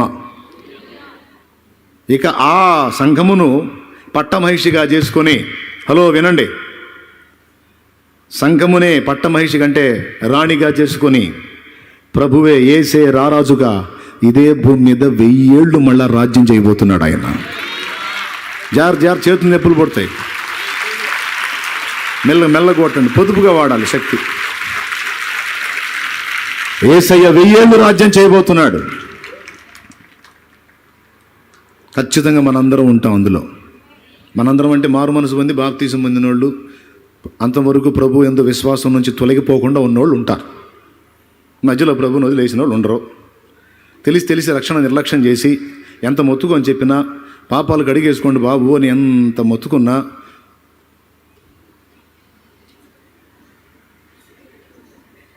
కొంతమందిని రక్షణ పొందమని అడిగితే పొందుదాంలేండి, మెలికలు తిరుగుతుంటారు. మొన్న ఒక 70 ఏళ్ళు ఆమె, 70 ఏళ్ళు పైనే ఉంటాయి, 75 దాకా ఉంటాయి, వచ్చింది నా దగ్గరికి. పెద్దమ్మా, ఇంత వయసు వచ్చింది, యేసయ్యని గురించి చెప్పాను, విన్నావు, రక్షణ పొందొచ్చు కదా, బాప్తీసం ముందు పెద్దమ్మ, నీ పాపాలన్నీ పోతాయంటే, పొందుదాలే నాయన, తొందర ఏముంది అంటుంది, ఏదో చిన్న పిల్లలాగా. 75 ఏళ్ళకి తొందర ఏముందంట. 12 ఏళ్ళోడు వచ్చాడు నిన్న, వాడు నాతో తగాదాడుతున్నాడు ఆ నీళ్ళల్లో. నువ్వు నా వయసు వాళ్ళకి ఇద్దరికి ఇచ్చావు, నాకెందుకు ఇవ్వ అంటున్నాడు. ఒరే వాళ్ళు కొంచెం కంటికి అంటున్నారా, నువ్వు మరీ కొంచెం ఉన్నావంటే నాకు 12. వీడు నన్ను కొట్టేటట్టున్నాడు. వీడు ఏమంటున్నాడు తెలుసా, అరే నేను బాప్తీసం పాప దగ్గర ఇచ్చేది, నువ్వేం పాపం చేశారంటే, నీకేం తెలుసు, నేను పాపినే. అమ్మ, నీకు కూడా చరిత్ర ఉందా? నేను కూడా పాపినే, నా ఆత్మకు నువ్వు లెక్క చెబుతావా అంటున్నాడు. ఇక నాకు సౌండ్ లేదు. వందనాలు రా, సరే దిగు అన్నా. ఇంకేం చేస్తాం మరి? వాడికి తెలిసింది నేను పాపిని, నేను ఇంకా జీవించి ఉండగానే వాడు అడుగుతున్నాడు, అన్న నాకేమన్నా నేను వెళ్ళిపోతే నా ఆత్మకు లెక్క చెబుతావా నువ్వు అన్నాడు. నాకు సౌండ్ లేదు. వాడికి తెలిసింది వాడి ఆత్మరక్షణ విలువ, జీవించి ఉండగానే ఆత్మరక్షణకు జాగ్రత్త పడాలనే సంగతి వాడికి తెలిసింది. 75 ఏళ్ళ అంటుంది, ఇప్పుడే ఎందుకు లేదు, తొందర ఏముంది అంట. పిచ్చోళ్ళు అర్థం కాదు, మంచోళ్ళు అర్థం కాదు. నేనేమన్నా చితరాడుతున్నానా, లేకపోతే ఏమన్నా జోకులు చెబుతున్నానా, లేకపోతే ఏమన్నా ఇంకో రకంగా మాట్లాడి డేంజర్ అని చెబుతుంటే, కొంప మునిగిది, తొందరగా జాగ్రత్త పడండి, నరకం తప్పించుకోండి, యుగ యుగాలు అగ్ని ఆరదు, పురుగు జావదు, ఘోరమైన స్థలం. అది ఎంత డేంజర్ అయితే వచ్చి ప్రాణం పెట్టాడండి. ఎవరైనా ఒక రాయి మీద ఏలు పెట్టి ఇంకో రాయి తీసుకొని టపా కొడుతున్నాడు అనుకో, నల్లగొట్టుకుంటున్నాడు అనుకో, అతను ఏమంటాం? పిచ్చోడు అంటాం, మంచోడు అంటావా? మరి యేసయ్య పిచ్చెక్కే మహిమను వదిలిపెట్టి మట్టి లోకంలో పుట్టి అరికాలు మొదలు నడినెత్త వరకు తూట్లు పొడిపించుకున్నాడు. మెంటలెక్కా, మైండ్ పని చేయక, లేకపోతే మనకి ఎంత ప్రమాదం ఉంటే అంత సాహసం చేశాడు ఆయన. నీ ఆత్మరక్షణ విషయంలో ఆయన ఆ పని చేయకపోతే నువ్వు అగ్నిగుండంలోకి పోతావు. అది ఎంతో ఘోరమైనది. ఆనాడు యేసయ్య అనలేదు, అయ్యో శాస్త్రులారా, అయ్యో పరిసయ్యులారా, రాబోతున్న ఉగ్రత నుండి, నరకాగ్ని నుండి మిమ్మల్ని తప్పించువాడెవడో. ఈరోజు రక్షణను నిర్లక్ష్యం చేసేవారులారా, రాబోతున్న నరకం నుంచి మిమ్మల్ని ప్రేమించి నశించకుండా ఉండాలని, నా రక్తంలో కడిగి పరిశుద్ధులు కావాలని నీకోసం నా రక్తమంతా చిందించాను, నా ప్రాణం ధారపోశాను. నేను ఇచ్చిన అవకాశాన్ని వినియోగించుకోకపోతే నాది బాధ్యత కాదు. నువ్వు తప్పు దిద్దుకొని మారు మనసు పొంది పాపాలు కడిగేసుకునే ఛాన్స్ ఇవ్వకపోతే నా తప్పు, ఇచ్చినా జాగ్రత్త పడకపోతే నా తప్పు కాదు, నీదే తప్పని దేవుడు వార్నింగ్ ఇస్తున్నాడు. కాబట్టి తెలిసి రక్షణ నిర్లక్ష్యం చేసిన వాళ్ళు నీతి పాలనలో ఉండరు, క్రీస్తు 2వ రాకడలో ఎత్తబడరు. స్తోత్రం. యేసు రాకడలో ఎత్తబడాలంటే ముందు సిద్ధపడాలి. ఆ సిద్ధపాటులో మొదటి అడుగు మారు మనస్సు, అంటే హృదయ పరివర్తన, చెడుతనమును విసర్జించి 2వ అడుగు బాప్తిస్మం. నేను ప్రభువుని నమ్ముతున్నాను, ఆయన సిలువ మరణ పునరుద్ధానాలు నమ్ముతున్నాను, నా పాపముల కొరకు లేఖనముల ప్రకారము యేసు చనిపోయెను, సమాధి చేయబడినో, లేఖనముల ప్రకారం 3వ నాడు తిరిగి లేపబడెను. ఆయన యందు విశ్వాసం ఉంచుట ద్వారా నేను నిత్య జీవం చేరగలుగుతాను. ఇందుకు గుర్తుగా ఈ విశ్వాసానికి సాక్ష్యం ఎదుగో బాప్తిస్మం పొందుతున్నాను. నా పాత జీవితాన్ని కడిగి వేసుకుని సమాధి చేయబడి క్రీస్తు యేసునందు క్రొత్తగా జన్మిస్తున్నాను అనే సాక్ష్యానికి బాప్తిస్మ అనుభవం పొందాలి. ఇది సిద్ధపాటులో రెండవది. మూడవది పరిశుద్ధాత్మ శక్తిని పొందుకోవాలి. నాలుగవది తెలియని వారికి యేసును ప్రకటించాలి. ఐదవది ఎన్ని ప్రతికూలతలు వచ్చినా, ఆఖరికి మరణమే ఏదో వచ్చినా యేసునందు విశ్వాసం నుంచి తొలగిపోకూడదు. కులం ఎదిరించిన, మతం ఎదిరించిన, ఎవ్వడేమన్నా యేసును మాత్రం వదలటానికి వదిలేవా పోగొట్టుకుంటావు. హైదరాబాద్ పోదామని సత్తెనపల్లిపై రైలు ఎక్కా. రైల్లో ఉన్నంత వరకు గ్యారంటీ. పొద్దున కాకపోతే మధ్యాహ్నం, మధ్యాహ్నం కాకపోతే సాయంత్రానికైనా హైదరాబాద్ చేరేది గ్యారంటీ. నల్లగొండలో దిగాను అనుకో, రైలు పోయిందనుకో, హైదరాబాద్ పోవటం కష్టం. రైల్లో ఉన్నంత వరకు డేంజర్ లేదు, ఖచ్చితంగా చేరతావు. యేసుతో జీవితం మొదలుపెట్టావు, యేసును వదిలిపెట్టావంటే తేడా పడతావు. ఎట్టి పరిస్థితుల్లో యేసును వదలటానికి లేదు. ఎన్నన్నారా అని. 2, అలా ప్రిపేర్ అయి ఉండాలి, సిద్ధపడి ఉండాలి. ఈ సిద్ధపాటు ఉంటే కడబోరం రోగినప్పుడు రారాజు యేసు మధ్యాకాశంలో ప్రత్యక్షమైనప్పుడు పరిశుద్ధులందరూ టపా టపా టపా టపా ఫస్ట్ సమాధులు తెరవబడతాయి. నీకు తెలుసా, మృతులైన మన వారందరినీ మళ్ళా మనం చూస్తాం. పోయిన వాళ్ళు అంతే పోయారు అనుకుంటున్నావేమో, యాడికి పోరు, మొత్తం స్టాక్ ఉన్నారు. క్రీస్తు యేసునందు మృతులైన వారు మొదలు లేతురు, ఆ మీదట సజీవులమై ఒకవేళ మనం ఉంటే మనము ఇక మృతి చెందే అవసరం లేదు. మనం మార్పు పొంది మహిమతో నింపబడి మహిమ శరీరమును దాల్చి వారు మనం అందరము కలిసి ఏకముగా ప్రభువుని ఎదుర్కొంటాం. క్రైస్తవుడా మరువవద్దు ఆయన రాకడా, క్రైస్తవుడా మరువవద్దు ఆయన రాకడా కనిపెట్టి ప్రార్థన చేసి సిద్ధముగా ఉండు. కనిపెట్టి ప్రార్థన చేసి సిద్ధముగా ఉండు. రెప్ప పాటున మారాలి, వాయిదాలు కాదమ్మా, రెప్ప పాటు వచ్చే సంవత్సరం కాదమ్మా, 6 నెలలు కాదమ్మా, 3 నెలలు కాదమ్మా, వచ్చే వారం కాదమ్మా, ఇప్పుడేనమ్మా. రెప్ప పాటున మారాలి, రెప్ప పాటున మారాలి, యేసయ్య చెంతకు చేరాలి. మన యేసయ్య చెంతకు చేరాలి. యేసు రాజుగా వచ్చుచున్నాడు, భూలోకమంతా తెలుసుకుంటారు. యేసు రవి కోటి తేజుడు, రమ్యమైన దేవుడు. రవి కోటి తేజుడు, రమ్యమైన దేవుడు. రారాజుగా వచ్చుచున్నాడు, యేసు రారాజుగా వచ్చుచున్నాడు, యేసు రాజుగా వచ్చుచున్నాడు. లోకమంతా తెలుసుకుంటారు. దేవునికి మహిమ. ఎవరెవరు ఎక్కడెక్కడోళ్ళు, నీ ఏ మత విశ్వాసంలో ఉన్నావో నేను చెప్తున్నా, యేసు తప్ప నిన్ను రక్షించేవాడు ఒక్కడు కూడా లేడు. ఈ సంగతి నాకు అర్థమైంది. అంతకుముందు బోల్డ్ ఫాలో అయ్యా నేను. కనపడ్డ వాటినల్లా గుట్ట చెట్టు పొట్ట అదే వదిలిపెట్ల. చివరికి అర్థమైంది ఏంటంటే, నేను ఎంతమందిని సేవించానో వారు నేను ఈక్వల్ అని. నేను చేసిన పాపాలన్నీ వాళ్ళు కూడా చేశారు. ఇక వాళ్ళు నేను ఇద్దరం కలిసి క్యూలో నిలబడాలి రేపు. అర్థమైంది నాకు. ఈ వీళ్ళలోని ఇన్ని పాపాలు ఉన్నాయి, మరి నాలో ఉన్నాయి. వీళ్ళు నన్ను ఎట్లా విమోచిస్తారు? ఇప్పుడు జైల్లో 2 ముద్దాయిలు ఉన్నారండి, నేరస్తులు 2 ఉన్నారు. ఒక నేరస్తుడు ఇంకొకటి అంటున్నాడు, ఉరై ముద్దాయి పెదవాయి, నిన్ను క్షమించి వదిలేస్తున్నా పో అంటే నేను బయటకు వస్తానా? పోనీ మీరు బయటకు వస్తారా? వెంటనే ఏమంటాం, నువ్వెవడరా క్షమించడానికి? నువ్వు ముద్దాయివే, నేను ముద్దాయి. 2 ముద్దాయిలు ఒకరినొకరు క్షమించుకుంటే బయటకు వస్తావా? న్యాయాధిపతి ఎవరున్నారో అతడు అతడు అతడు అతడు ఇవ్వాలి అవకాశం. నాకు విషయం క్లారిటీగా అర్థమైంది. బోల్డ్ అనే ప్రసంగాలు ఎందుకు? నేను ఎన్ని పాపాలు చేశాను, నేను సేవించిన వాళ్ళు అన్ని పాపాలు చేశారు కనుక వాళ్ళకే రక్షణ లేదు, వాళ్ళకే లేని రక్షణ నాకేం ఇస్తారు? కాబట్టి వాళ్ళకి నాకు దిక్కు ఏసేనని అర్థమైంది. నాకు ఏసేనని అర్థమైంది. ఈ లోక దేవతలన్నీ, ఈ లోక దేవతలన్నీ ఆయన ముందరా సాగిలపడి నమస్కరించి గడగడలాడును.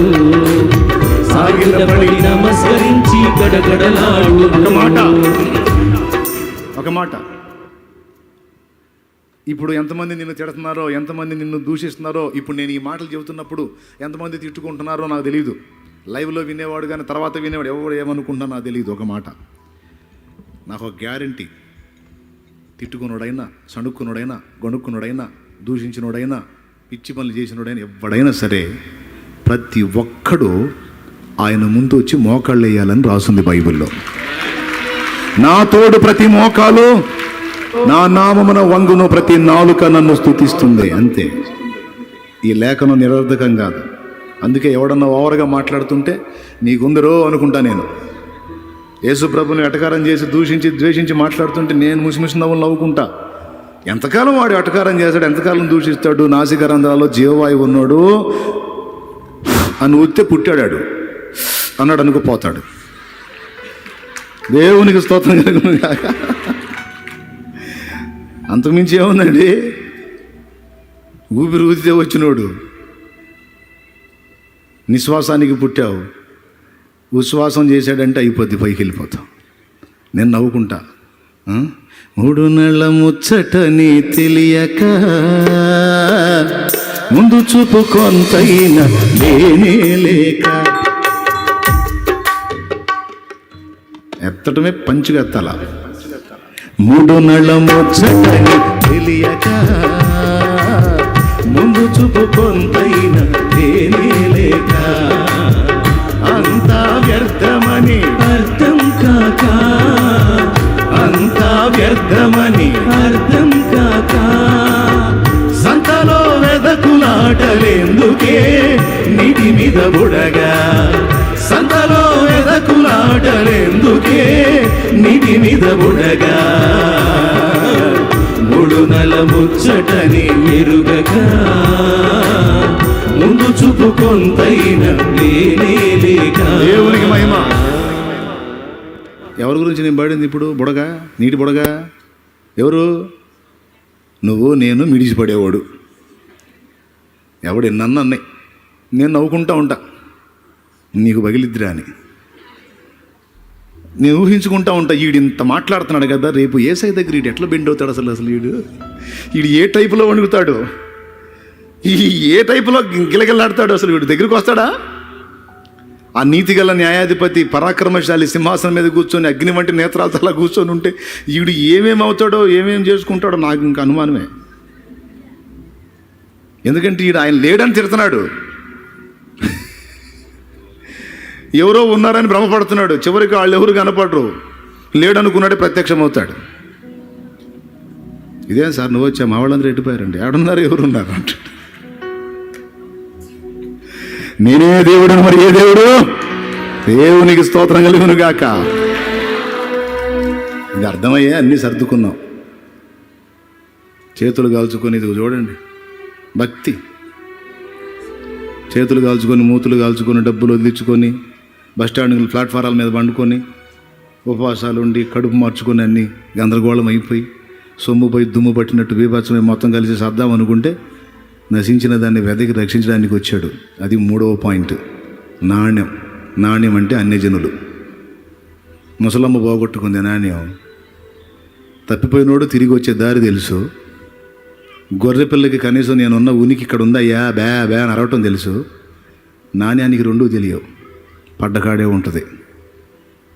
నాణ్యం గల్లోడే వెతుక్కుంటూ పోయి తీసుకొని రావాలి దాన్ని. అర్థమైందా? అయిపోయింది ప్రసంగం. దేవునికి స్తోత్రం. హల్లెలూయా. నాణ్యం పడ్డకాడే ఉంటుంది, నాణ్యం గల్లోడే వెతుక్కుంటూ పోయి తీసుకొని రావాలి. అందుకు చెప్పాడు, నశించిన దాన్ని వెదకి రక్షించడానికి వచ్చానని.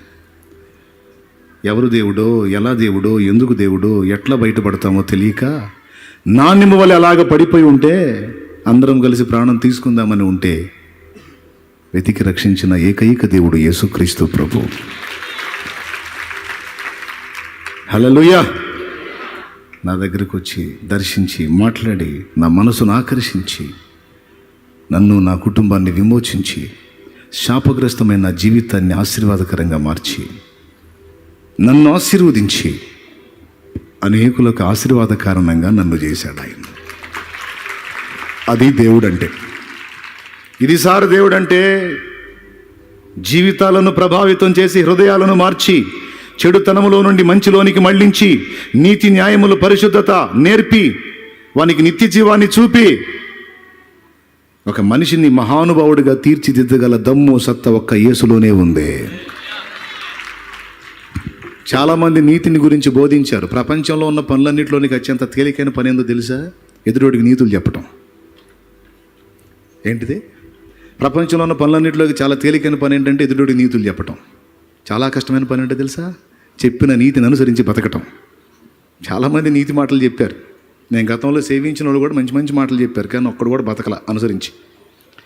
యేసు ఏది చెప్పాడో దాన్ని అనుసరించి బతికిన ఒకే ఒక్క వ్యక్తి నిజమైన దేవుడు అనడానికి యోగ్యుడు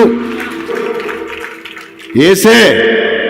ఆ క్వాలిటీ, ఆ నాణ్యత, ఆ పరిపూర్ణత నాకు యేసులో కనపడింది. నాకే కాదు, స్వామి వివేకానందుల వారికి కూడా అదే కనపడింది. ప్రబోధ రత్నాకరం అనే పుస్తకంలో అద్భుతమైన 3 మాటలు చెప్పేశాడు ఆయన. ఏమని చెప్పాడు తెలుసా?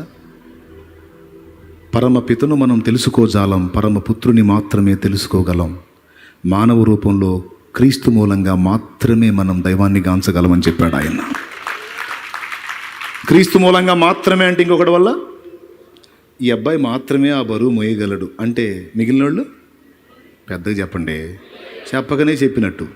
క్రీస్తు మూలంగా మాత్రమే అంటే ఇక మిగిలిన వాళ్ళందరూ నేనన్నానా? స్వామి వివేకానందుల వారు అన్నాడు. ఎందులో అన్నాడు? ప్రబోధ రత్నాకరం అనే పుస్తకంలో దీని గురించి మాట్లాడుతున్నామని ఆ అట్ట మార్చి ఉత్తేజిత ప్రసంగాలని టైటిల్ మార్చి ఇంకో పుస్తకం రిలీజ్ చేశారు. ఎన్ని అట్టలు మారిస్తే మాత్రం సత్యం దాగుతుందా? నిజం అబద్ధం అవుతుందా? ఆయన అన్న మాట పోతుందా? అందుకే ఎందుకైనా మంచిదని పాత ప్రింట్లన్నీ భద్రం చేసి పెట్టాను నేను. దేవునికి స్తోత్రం కలుగును గాక. హల్లెలూయా. రామకృష్ణ మఠం వారు ప్రచురించినటువంటి ప్రబోధ రత్నాకరం అనే పుస్తకం మేము ప్రచురించలేదని వారు చెప్పజాలరు. ఇందులో ఉందండి. కడుపు మండిపోతుంటుంది నన్ను చూస్తుంటే వాళ్ళకి. ఎవరికి ఏసంటే ఇష్టం లేని వాళ్ళకి. వీడు బాగొచ్చాడు, వీడు ఎప్పుడు పోతాడు అర్థం కావట్లేదు. దేవునికి స్తోత్రం కలుగును గాక.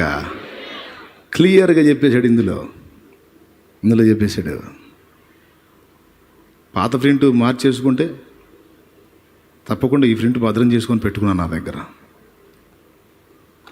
ఇందులో ఇంకొక అద్భుతమైన మాట అన్నాడు. యేసు లోకుల పాపములను హరించుచున్నాడు అన్నాడు. పాపము నుండి బయటపడాలంటే యేసే దిక్కు. ఎవ్వడు పాపం తీసివేయలేడు. పాపం పోకపోతే శాపం పోదు, శాపం పోకపోతే మనసులో శాంతి రాదు, కుటుంబంలో నెమ్మది రాదు, నిత్య జీవం రాదు. ఈ మొత్తం రావాలంటే శాపం పోవాలి, శాపం పోవాలంటే పాపం పోవాలి, పాపం పోవాలంటే యేసు రక్తమే కావాలి.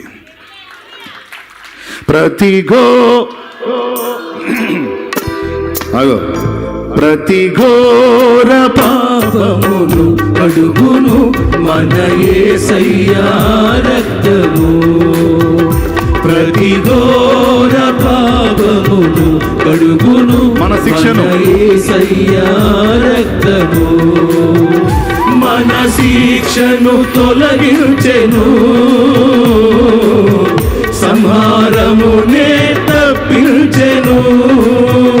యేసు రక్తము రక్తము రక్తము, యేసు రక్తము రక్తము రక్తము, అమూల్యమైన రక్తము, నిష్కలంకమైన రక్తము, అమూల్యమైన రక్తము, నిష్కలంకమైన రక్తము. యేసు రక్తము రక్తము రక్తము, యేసు రక్తము రక్తము రక్తము. దేవునికి మహిమ. నినివే పట్టణస్తులు 120,000 మందిని పోనీయకుండా యోనాను పంపించి మరీ వాళ్ళకి చెప్పించి కాపాడుకున్న దేవుడు.